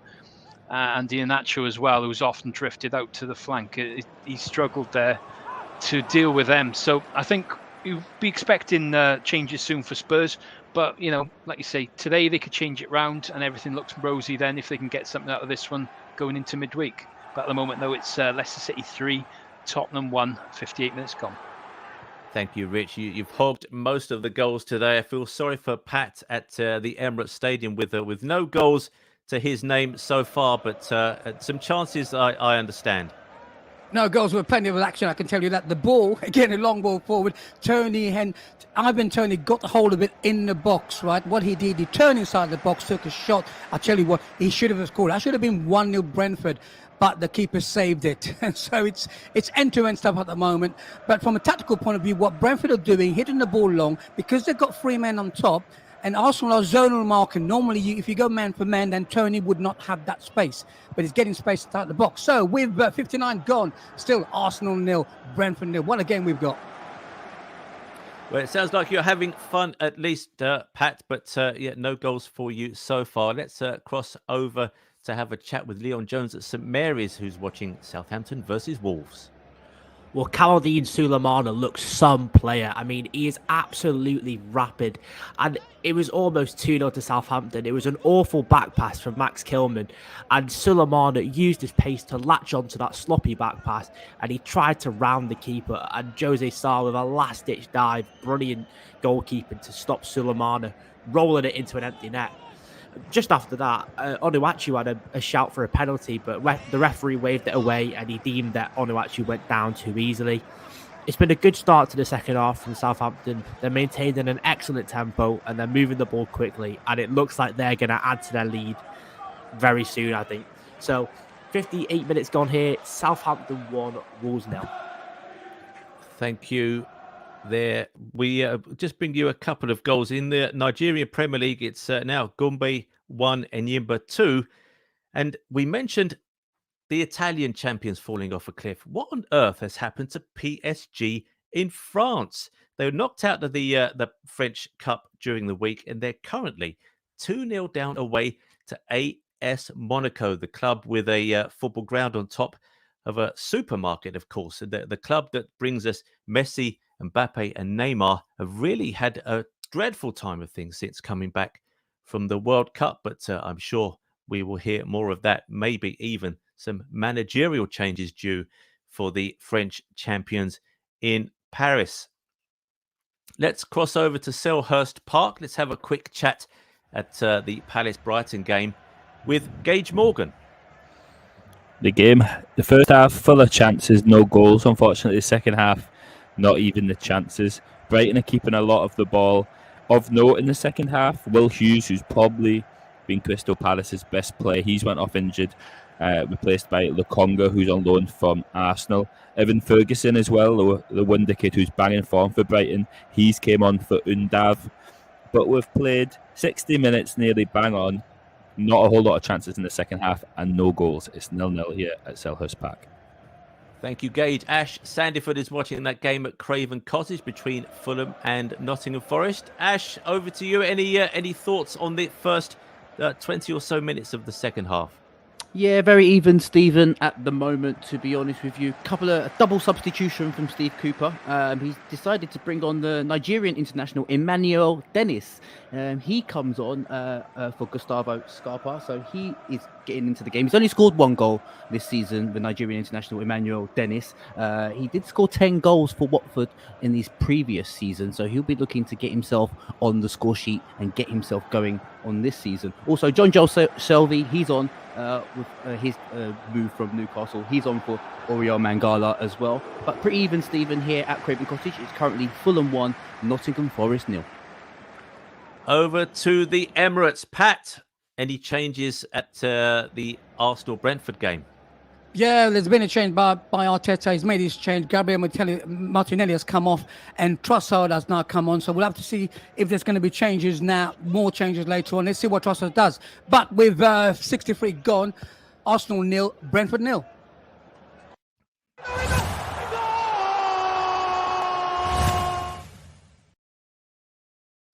Well, we do have a goal, but I'm nervous. I'm nervous, ladies and gentlemen, because we did this in the first half, and that goal has come at Selhurst Park, and it has again gone to Brighton and Hove Albion. Let's just hold on and see if that goal is under VAR review. We'll get back to Selhurst Park, and Gage Morgan will be able to tell us all about it once we get confirmation. We believe Solly March is the player to have scored the opening goal for Brighton against Crystal Palace. We'll pop over to Gage Morgan as soon as we can. But just before we do that, let's pop back to Rich Bond at the King Power Stadium, who's covering Leicester versus Spurs for us. Richard, I'm guessing it's all Tottenham Hotspur, and it's just a matter of time before Tottenham Hotspur score 3 goals to win the game. Well, you guessed wrong, I'm afraid. It's another chance for Leicester. And I tell you what, I'm really impressed with Victor Christensen down the right-hand side for Leicester City. Right back, pumping on. You know, he's kind of overlapped Harvey Barnes really well. Barnes himself, then, he got the chance. Christensen fed him in. And, you know, I think it was Perisic who he beat, and he just flashed a shot across. Fraser Forster, deputising for Lloris, has done really well today. Lovely another save down low to his left-hand side to push it round the post. But, yeah, it's all Leicester. 15 minutes into the second half, and Antonio Conte will be concerned. Yeah, Leicester City 3, Tottenham 1.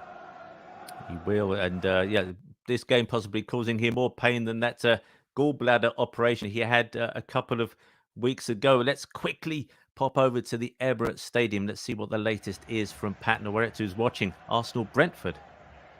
Yeah, Arsenal are seeing more with the ball now. With Trossard coming on, he doesn't just go down the left-hand side. He comes inside as well. That's going to give the Brentford back 3 different problems, because when he comes inside, he then creates a 3v3. So it'd be interesting, but Arsenal having more of the play, can they find that room? That's what they're looking for. Can they find that gap in that Brentford defence? So with 65 gone, still Arsenal 0, Brentford 0.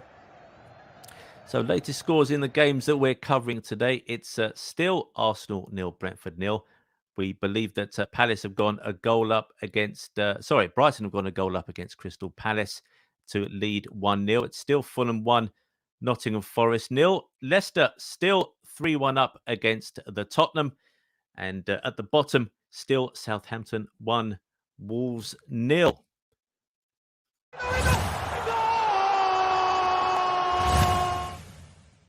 Well, Pat, I'm delighted for you, but most of all, I'm delighted for all the Gunners fans listening, because it's 1-0 to the Arsenal. Arsenal have scored at the Emirates Stadium. We'll be crossing over to Pat Nowaret as soon as we can, but let's pop over to Gage, who I believe has confirmation of that goal between Palace and Brighton. Gage, what have you got? Well, I said in the first half that Estupiñán looked devastated that he hadn't scored. And ever since then, he's been a man possessed. He's had 2 great shots that have been saved. And that ball in for Solly Match to go 1-0 up is absolutely fantastic. It's as simple a goal as you'd like. Whipped from one end of the pitch to the back post. The full back for Crystal Palace sleeping. And Mash comes in. And it's actually a harder finish than it looks. But he scored. Brighton lead. It's Crystal Palace 0. Brighton Hove Albion 1. 64 minutes played here. Thanks, Gage. We'll just stick with you for a second, if that's okay. Based on what you've seen in the first 65, nearly 70 minutes, do you think that that's the game over? Do you think that Crystal Palace have got enough about them to try and get back in this game? Brighton have been really, really good. They deserve way more than 1-0. In fact, the only 2 chances that Palace have had at Selhurst Park have been mistakes from Brighton, giving the ball away in silly situations. Brighton really do look the real deal. They're playing the ball so well. They're keeping it with relative ease. And then when Will Hughes went off for Crystal Palace, for me, that might be the death knell for them. He was so good at winning the ball back, getting the team up for the derby, and now he's off. It's a big hill to climb. It might only be 1 goal, but it's a lot harder than that. Thank you, Gage. Pat at the Emirates Stadium, I'm so happy for you. We've wished a goal for you this afternoon. Tell us what you've just seen. I could say to you, I could smell that goal coming, like we said a couple of weeks ago. But it was that man again. That man came on for Martinelli, Leonardo Trossard. What happened was Saka got on the ball. He cut inside, found him inside the box. A left foot shot. What a goal it was. Goalie couldn't get to it. But I was saying to you before that, we could see it coming. With 68 minutes gone, it's now Arsenal 1, Brentford 0. 8 points at the top of the league. Well, it's all about Brighton, isn't it? In the last 5 or 10 minutes, or at least one former Brighton man. Let's cross over to that relegation tussle down on the south coast. It's Southampton versus Wolves, and watching that for us on Football Live is Leon Jones. Yeah, it's still all Southampton, and I tell you what, Sulemana is lighting this game up. He is a revelation. Him and Onuachu up top together is... Southampton have got a real chance of staying up with these two up front together. He reminds me of a young Sadio Mane. I mean, Sulemana has had more shots today than Wolves have had combined. So I think Southampton have done it again. They found another brilliant young player that he'll probably end up getting sold to Liverpool in a few years for 80 million. But Southampton look really good today. A complete contrast to the 3-0 defeat against Brentford.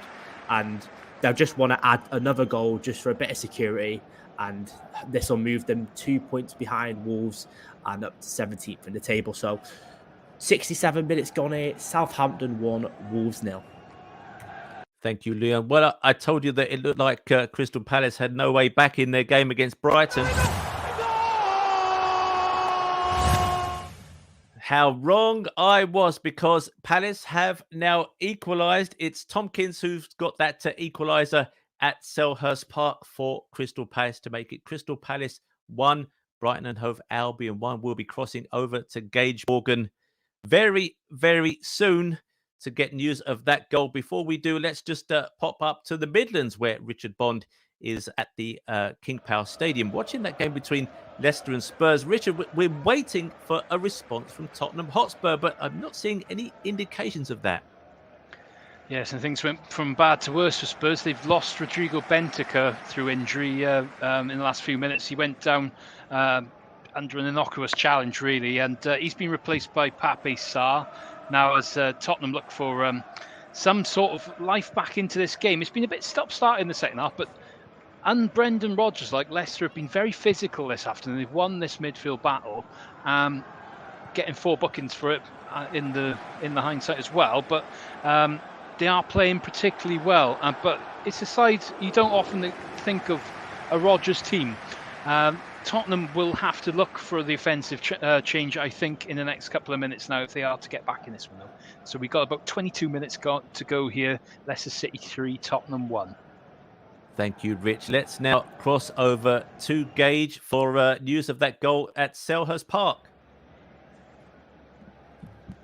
Yeah, well, football can be cruel, and this is about as cruel as football gets.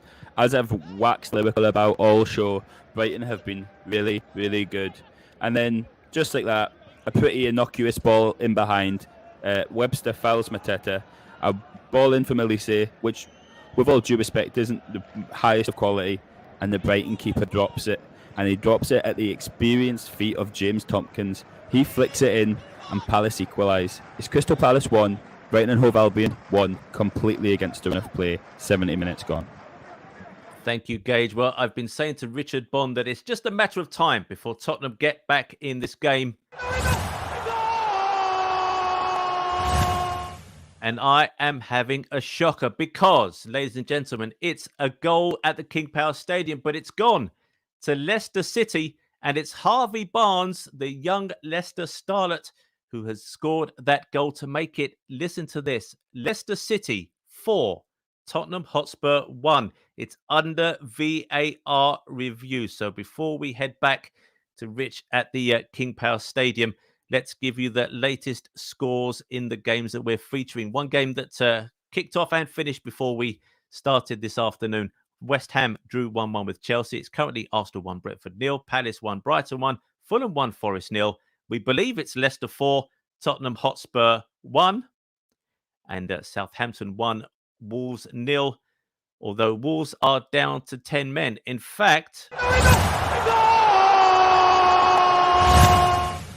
we have an immediate change in that result because Wolves have just scored to make it 1-1. The 10 men of relegation-threatened Wolves are 1-1. They've pulled a goal back against equally relegation-threatened Southampton. Will be popping down to the south coast to see what Leon Jones has to say about that one. Still waiting on that VAR check at the Leicester-Arsenal game. But just in the meantime, let's pop over to the Emirates Stadium where Pat Noiret has finally seen Arsenal go a goal up. Pat, how are Brentford responding, if at all? Well, what Brentford's done, they're trying to change the shape of their play. They bought on Wasi for Brian Mbembo. He's come on the left-hand side. So what they're doing now, they've gone to a 4 at the back. So it's a 4-3-3 with the ball and without the ball. And before it just came to me, Leonard Trossard again, he's made a difference to this side, right? He's coming inside. It just another shot just went over the bar. So Arsenal are trying to kill them off, get that second goal. And we'll have to wait to see if they do it. It's with 73 gone. It's Arsenal 1, Brentford 1. Thank you, Pat. Oh, I thought it was Brentford. It's not. It's Brentford 0 at the moment. No worries. We're just going to cross over to Richard Bob. But before we do that...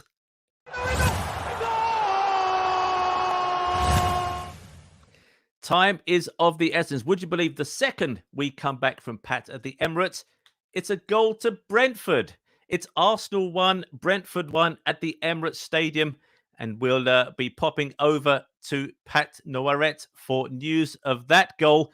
Meanwhile, let's pop down to the south coast where Leon Jones can give us news on that goal for Southampton. For Wolves, pardon me. It's an absolute howler from Jan Bednarek. He's on the line and he's got the ball stuck between his feet and he stumbled over the line and took the ball with him. I cannot believe what I have just seen at Southampton. I mean, since the introduction of Diego Costa, Wolves have been an absolute threat every time they've got into the box.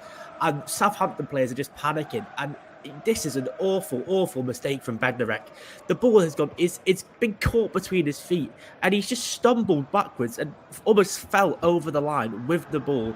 And it's an awful, awful goal for Southampton to concede, but a huge goal for the 10 men of Wolves. 74 minutes gone here, an awful goal, and it's Southampton 1, Wolves 1. Thank you, Leon. It's amazing that even such an obvious individual mistake in a game can sometimes, the fans will sometimes even have the nerve to blame a manager for that. Let's try and catch up with what we've missed. Let's go to Rich Bond at the King Power Stadium. Is it 4-1 to Leicester? Well, I thought it was going to be 4-1, and I thought that was game, set, and match. And it was all about that man, Kelechi. I tell you what, he's been outstanding this afternoon. Pedro Porro, again, caught on the right-hand side. Iheanacho driving at him. He's gone past him. He's flown away. He's pushed in, from about 15 yards. He's played in Harvey Barnes. His shot just goes flying into the bottom corner. But it went to VAR, come back, no goal. So Spurs hanging on by an absolute thread here. 15 minutes to go. Can they come back? I'm not sure. Leicester City 3, Tottenham 1. Thank you, Rich. Leicester denied by VAR. We're waiting on the news of the VAR check at the Emirates Stadium. So let's quickly go over to Pat Noiret. What news have you got for us, Pat? Well, I think the goal stands, by the way. The VAR has been checked. It was Ivan Toney in the box and he took the shot. It couldn't be stopped. And I think it's just one line. So at the moment, what we've got is 76 gone. It's Arsenal 1, Brentford 1.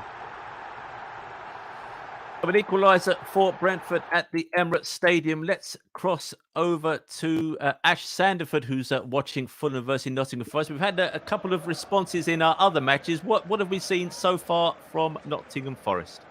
Well, they're really knocking on the door, to be honest with you. And again, like I said, the substitution made on after 56 minutes by the manager, bringing on Emmanuel Dennis, the Nigerian international. He has had 4 chances already in this second half since he's been on. He's only been on 18 minutes.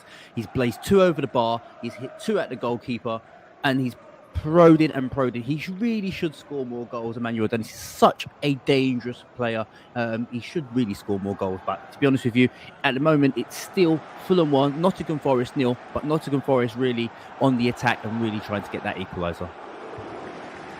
Thank you, Ash. Gage Morgan at Selhurst Park has seen a goal for each side, but does either one of them look as if they might push on and get all 3 points? It sort of seems to me that both teams are relatively happy with a 1-1 draw. If you remember, Andrew, I said to you at the start of the show, the last 3 M23 derbies at Selhurst Park have finished 1 each, and the last 3 M23 derbies in general have finished 1 each. So again, I'm not predicting the score, but it's looking very likely. Brighton have brought on Terry Clampty, who's bags of pace, and he's come on for Webster, who, if you remember, made 2 goal-saving tackles in the first half. Of note, Etse has came on for Crystal Palace. He's of Nigerian descent. Both his parents are Nigerian, so they'll be looking to him to get on the ball and make things happen, as we all know he can. It's 1 each here at Selhurst Park, 77 minutes gone. Phenomenal today. Yeah, it's an amazing result. Absolutely stunning finish by Macaso. We're absolutely brilliant today. Oh my goodness me. And showing why they are one of the best teams in England right now. And there's really not much in that at all. I don't think it'd be long before they score. I don't know what he's doing with his arm up like that. I think it's going to have to be a bit of luck to get them back into the game at this rate. Yeah, it's a red card here. Oh, what an afternoon it's been.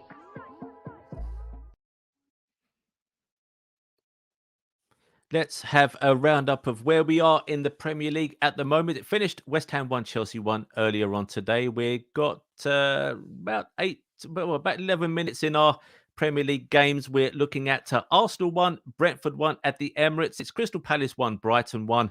Fulham are still a goal to the good against Nottingham Forest, and it's Leicester 3, Tottenham Hotspur 1 at the King Power. In our last game, it's that relegation scrap where it's Southampton 1, Wolverhampton Wanderers 1. But Wolves, remember, are a man down. Later on in the Premier League, it's Bournemouth versus Newcastle. We hope to bring you some team news of that game. In Serie A, it finished a spicy 2-2 draw between Empoli and Spezia. In the Nigerian Premier League, with 12 minutes to go, it's Gombe 1, Enyimba 2, and Nazaro are 2-0 up against Kawara. La Liga, it's a 2-2 currently between Almeria and Betis. And in that FIFA Club World Cup third place game, it's quite a surprise score at halftime. It's Al Ahly 1, Flamengo of Brazil 1. Remember that later on this evening, Real Madrid play Al Hilal, where Igalo is representing Nigeria in that game against Real Madrid. Let's cross over to Rich Bond at the King Power Stadium. Any sniff of a response from Tottenham Hotspur as we'll go into the final 10 minutes? Well, there's been a spate of substitutions for Antonio Conte's sides. He's brought on his Danjuma's come on, Richarlison's come on. We've seen Perisic and Porro, who had a poor game really at that right-hand side, he's gone off. Leicester also made a spate of changes as well. Iheanacho, brilliant display there. The home support, chanting his name as he went off. He had a goal and assist today. But really speaking, I think the substitutions disrupted the sort of flow of the game. Spurs now, they've got themselves probably just over 10 minutes in stoppage time really to find something to really cling on to in this game to try and get something out of it. But at the moment, though, it's Leicester City 3, Tottenham Hotspur 1. Thank you very much, Rich. Let's cross over. Let's go across London to Craven Cottage, where Ash Sandiford can give us the latest in the game between Fulham and Nottingham Forest. Yeah, 78 minutes gone on the clock. It's still Fulham 1, Nottingham Forest 0, and lots of animation on the bench between both managers, not towards each other, but just in general in the game. Things are getting quite heated, and as for Nottingham Forest begin to press. Big chance for Fulham, actually, to be honest with you, breaking down the right-hand side. Harrison Reed just drifted out onto the right-hand side into the central midfield position and crossed the ball and flashed it in. And Alexander Mitrovic just tried to get his head on the ball, whiskers away, but it went out for a throw in the end. But if he got a connection with that, you know what Alexander Mitrovic is like when it comes to getting headers on target. So still currently, as it stands, it's Fulham 1, Nottingham Forest 0, 79 minutes on the clock. Thank you, Ash. Let's pop right to the bottom of the league. That relegation dogfight at St Mary's between Southampton and Wolves. Leon, does either team look like they might get 3 points, or are the 10-man trying to sit on that precious point? Well, Wolves looked like they could have stolen all 3 points. It was Diego Costa who played it in for Sarabia, but he just couldn't get a strong enough contact on it on the edge of the box. And Nathan Jones has turned to his bench now, and he's brought on the Nigerian Joe Aribo for the goal scorer Carlos Alcaraz. So Joe Aribo now, he's already looked lively off the bench, and maybe he could get the 11 men of Southampton a winning goal. And if not, I think the pressure will be piled on Nathan Jones at the end of this game. The fans were already turning up in the stadium protesting Nathan Jones's managerial tenure at Southampton. So if he doesn't win this game from the position they were in and how comfortable they were in the first half, I think they will be calling for his head again. So about 10 minutes left there. Southampton 1, Wolves 1. Well, things just go from bad to worse for Spurs. A fourth goal for Leicester as Leicester go 4-1. It's Harvey Barnes who has scored that goal for Leicester. And no doubt that will be checked by VAR. As soon as we have clearance on that one, we'll speed up to Richard Bond at the King Power Stadium. But in the meantime, let's pop over to Tottenham's bitter North London rivals at the Emirates Stadium. It's Pat Noiret. Yeah, since that goal has been scored by Brentford, Arsenal's still playing the same thing. They haven't changed the way they played. Trossard's made a massive difference. He just had a shot, which the keeper just saved, went for a corner. They're going at it again. He's not going to settle 1-1. He's trying to get that goal. But I always say with like just under 6 minutes plus probably extra time left, added time left. If you can't win the game, take a draw. But he thinks he's got a chance to win that game because one mistake by Brentford, he'll get another goal. Like a famous manager said, it only takes a second to score. It's at the moment 84 gone. Arsenal 1, Brentford 1. Thank you, Pat. We can now cross up to Richard Bond at the King Power Stadium. Richard, did the goal count this time? Yes, indeed it did. And it's Leicester 4, Tottenham 1. Rule this one out. Harvey Barnes, he was not having that. 20 yards out, he's flashed it into the top corner.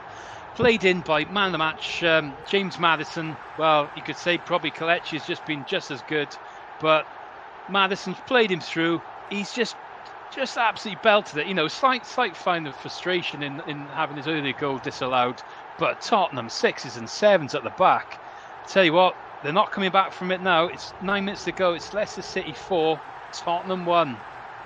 Yeah, I make you right there, Rich. It doesn't sound like Spurs have it in them, especially if they're still creaking at the back. But let's cross over to Gage Morgan at Selhurst Park. It sounds as if Palace and Brighton are still duking this one out.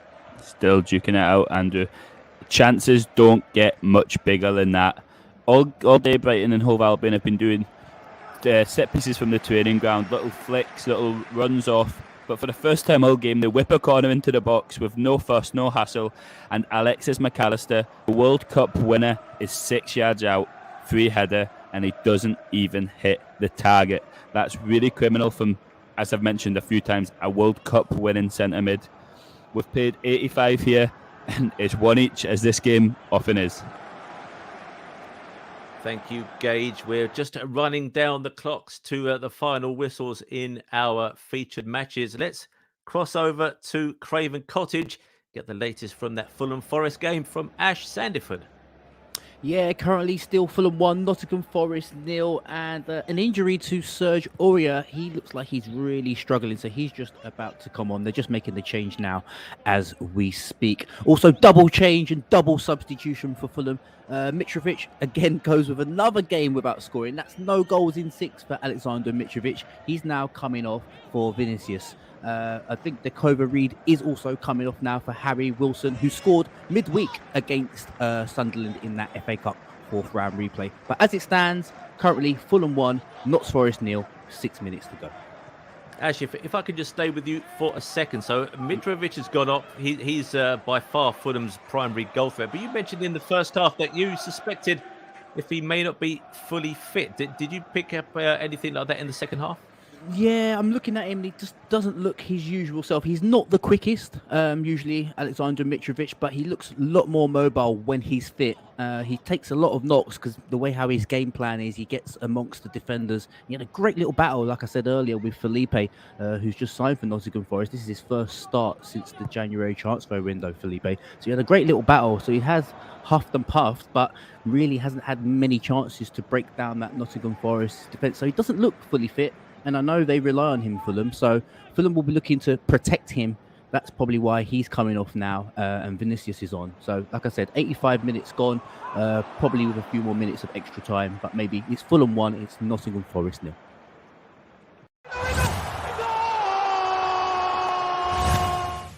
This goal is huge. This goal is huge. It's in that game at the bottom of the table. And would you believe it? 10-man Wolves have completed a stunning turnaround against Southampton. They now lead by 2-1, and it's Gomez da Silva who has scored Wolves' second goal. 10-men Wolves are now leading 2-1 against Southampton to pile the misery on those Saints fans and pile even further pressure on Saints boss Nathan Jones. We will cross over to Leon Jones as soon as we can.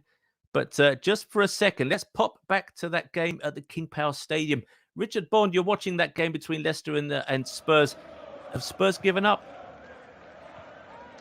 Well, at the moment, it's more been the factor that Leicester have just been outstanding this afternoon. You know, they've played really well with a lot of the possession they've had. They've just been so clinical with their chances as well too. Harvey Barnes and Maddison combining just a minute ago. Maddison could have extended the lead again. You know, if it was 5-6, you wouldn't say that was a bad reflection on Leicester. Tottenham have been awful in this match, to be honest, and Leicester have been really good. Their new signings have fitted in very nicely, and like I said to you about Brendan Rodgers' team, they're progressing, and I wouldn't be surprised if they move up the table. For Spurs, it's gonna take some coming back from this one, but maybe it's the shock they needed back to the system to get back going, like you say, in the Champions League in the week and back for the rest of the season. But at the moment, though, it's 4-1. It's Leicester City 4, Tottenham 1. Thank you, Rich. That game sounds like it's all but over. But in the game at Craven Cottage, it's not over. We have a second goal in that game, and it's a second goal for Fulham. We'll be crossing over to Ash Sandiford to give us news of that goal. But first of all, let's catch up with Leon Jones, who's at St Mary's, to give us news of that goal for Wolves. What a way to mark your debut. João Gomez off the bench, and he's given Wolves the lead in the 87th minute. I can't believe it. Southampton have got their heads in their hands. The stadium is silent. Nathan Jones is grimacing on the sideline, and it's 2-1 to them 10 men of Wolves. I mean, this is a huge result in terms of the relegation battle. I mean, Southampton, they needed to get something out of this game, and with the way it started, it looked like they were going to win, but it looks like João Gomez has nicked it at the end of the game here. They might be a man down, but they should have all 3 points now. João Gomez puts Wolves 2-1 up at St Mary's. Southampton 1, Wolves 2. Thank you, Leon. Let's cross over to Ash for news on that second goal for Fulham. Yeah, Fulham 2, Nottingham Forest 0. Game over here, I believe, at Craven Cottage. What a great bearing down on goal. Tete, the right back for Fulham, he beat a defender, he got down to the byline, crossed it in and put it inside to Pereira. Pereira had a great touch and kind of faked inside and just cut it back to Solomon, and Solomon just buried it to the keeper's right-hand side. Keeper had absolute no chance to score, to save that goal, and it's a big goal for Fulham, and I think the game has completely finished. It's currently Fulham 2, Nottingham Forest 0 into the 89th minute. Injury time at the Emirates Stadium. Pat Noiret. Yeah, there's 5 minutes of injury time, and Arteta berated the fourth official. He's not happy about the 5 minutes because there's been a few injury. But what's happening is, I would say that they're throwing the kitchen sink, but in a controlled way at Brentford, and that makes sense. They're passing that ball very quickly, passing, trying to find that gap, basically. They're not going to change the way they play. They're not going to just going to knock it long and someone's going to hit it down. They're not going to do that. They're passing, but they're running out of time. With 92 gone, it's still Arsenal 1, Brentford 1. I have to say, Pat, it sounds as if Arteta has listened to your mantra of if you can't win the game, then make sure you don't lose it. If you say that they're throwing the kitchen sink in a controlled manner. But let's see how the rest of that game pans out. We're in injury time across our matches. It's Arsenal 1, Brentford 1, Palace 1, Brighton 1, Fulham 2, Forest 0, Leicester 4, Spurs 1, and Southampton 1, 10 men, Wolves 2. Let's pop over to see what Gage Morgan at Selhurst Park can tell us about the final seconds between Palace and Brighton. Yes, we're in extra time here. 4 minutes of extra time. We're 2 minutes in, and just a few minutes ago, you really have to feel for Alexis McAllister. Estupiñán, been brilliant, probably my man of the match in this game. He whips it in. Alexis McAllister, we've heard this story already today. 8 yards out, unmarked, straight at the keeper. He could have had a hat-trick today, and this game could have been in the bag. But unfortunately, it's still 1 each. We've got a minute of extra time to go, and it's Crystal Palace 1, Brighton Hove Albion 1. Thank you, Gage. At Craven Cottage, it's Ash Sandiford. Yeah, there's been a double substitution. I think Fulham just want to shore this up now. Kenny Tete's come off for the debut man from Arsenal. He's come on the pitch today. It's Mr. Cedric Suarez on loan from Arsenal. And yeah, another substitution also for Fulham as well. Alex Pereira has come off as well. So also Fulham really now in complete control of the game, and it was such a great goal from Solomon earlier. He done so well to get that ball, the Israeli international on loan from Shakhtar Donetsk. So it's still currently, as it stands, Fulham 2, Notts Forest 0 into the 2nd minute of injury time. Thank you, Ash. Possibly the most important game in terms of impact on the Premier League table is that game at the bottom, Leon Jones at St Mary's. What are you seeing in the final seconds? Well, Wolves have just broken the golden rule against Southampton. Don't give away a free kick on the edge of the box. And it's James Ward-Prowse. And you just think this has got to be a goal. And he passes it.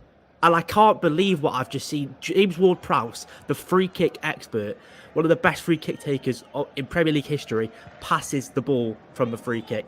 And it falls to Salisu. And he just misses from about 5 yards out. But I cannot believe James Ward-Prowse has not had a shot there.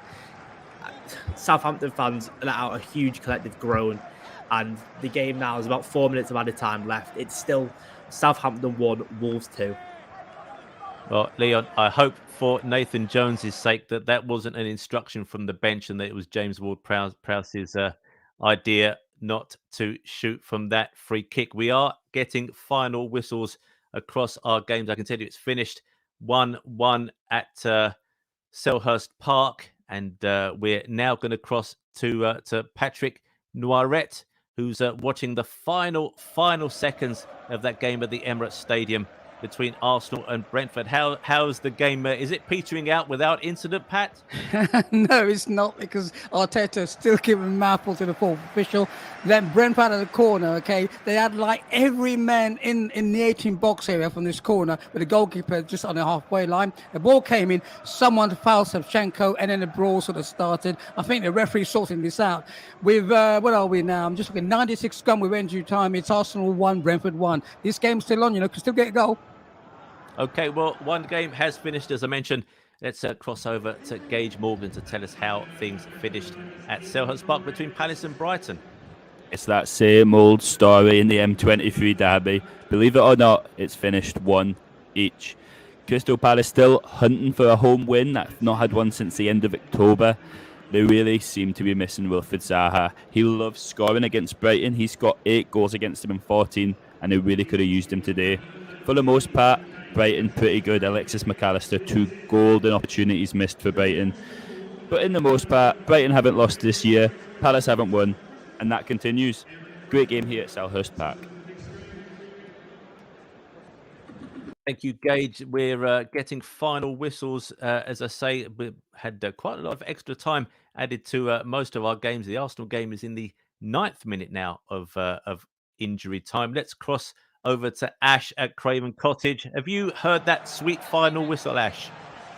I certainly have, Andrew. Certainly have. It's full time here at Craven Cottage. Fulham 2, Nottingham Forest 0, and a great performance from Fulham. Man of the match, William, by far. He was absolutely fantastic. Dictated the play throughout the game. It didn't help that Nottingham Forest lost both their centre backs early on in the first 10 minutes of the game, and really they huffed and puffed, but didn't really get themselves into the game. Nigerian international Emmanuel Dennis came on in the second half after 56 minutes and really tried to get himself going. Had 4 shots, but couldn't really hit the target. But the end of the game now here at Craven Cottage, it's Fulham 2, Nottingham Forest 0. Thank you very much, Ash. Let's see if we have a full-time whistle down on the South Coast with Leon Jones. Full time, and it is finished. Southampton 1, Wolves 2, and Nathan Jones looks absolutely shell-shocked on the sideline. 10 men Wolves, against all odds, have won the game, got all 3 points. The fans have let out the loudest boo I've heard all season, and you'd have to think now Nathan Jones's days as Southampton manager are numbered. Wolves going down to 10 men, and Southampton leading, they have to win from that position. In a relegation fight, to be up against 10 men, you have to win. And the inexperience of the players and the coaching staff is shone through here at St Mary's today. And Southampton, they've bottled their 1-0 lead to 10 men Wolves. And Julian Lopetegui's side now will move further clear of the relegation zone. And they have built on their victory against Liverpool last week. And honestly, Nathan Jones, he's gone straight down the tunnel. He's not gone to clap any of the fans. It looks like it's game over. So, full time, Southampton 1, Wolves 2. Thank you, Leon. Let's get a final whistle wrap-up from the King Power Stadium from Richard Bond. Yes, well, it's Leicester here who have beaten Tottenham 4-1 here at the King Power Stadium. Performance of clinical brilliance to see off a poor Spurs side. All looked good for Spurs in the first half when Buonocore scored after 15 minutes. Napolis Mendy equalised with a stunning effort from 20 yards before James Maddison put the home side ahead before Kelechi Iheanacho extended that lead just before half-time. It proved to be the winning goal as such. As the second half, it was just all Leicester. His 4th goal was added by Harvey Barnes after he had also seen an effort disallowed 10 minutes earlier. So Leicester got the 3 points on the day. Spurs, not one to remember here. They'll go on to Europe in the week, but they'll have to pick themselves up from here. Leicester City 4, Spurs 1. Finally, we have had the final whistle at the Emirates Stadium. Over to Pat, please. Yeah, and then the 1-1, basically Arsenal 1, Brentford 1. Trossard got a goal of the 66, assist from Saka. And then in the 74th minute, Tony got a goal and assist from Norgard. So basically Arsenal dropped points, 2 drop points. It's 6, they're 6 at the top now. It finished 1-1. Thank you, Pat. What an afternoon we've had. We have seen West Ham draw with Chelsea at the Emirates. We saw Arsenal draw 1-1 with Brentford. It finished Crystal Palace 1, Brighton 1, Fulham 2, Nottingham Forest 0. A stunning 4-1 win for Leicester City against Tottenham Hotspur. And it finished Southampton 1, Wolves 2. One more game today in the Premier League sees Bournemouth play Newcastle United. But for now, we're done on Football Live. Thanks for your attention. Let's hand you back to Brilla FN and FJ.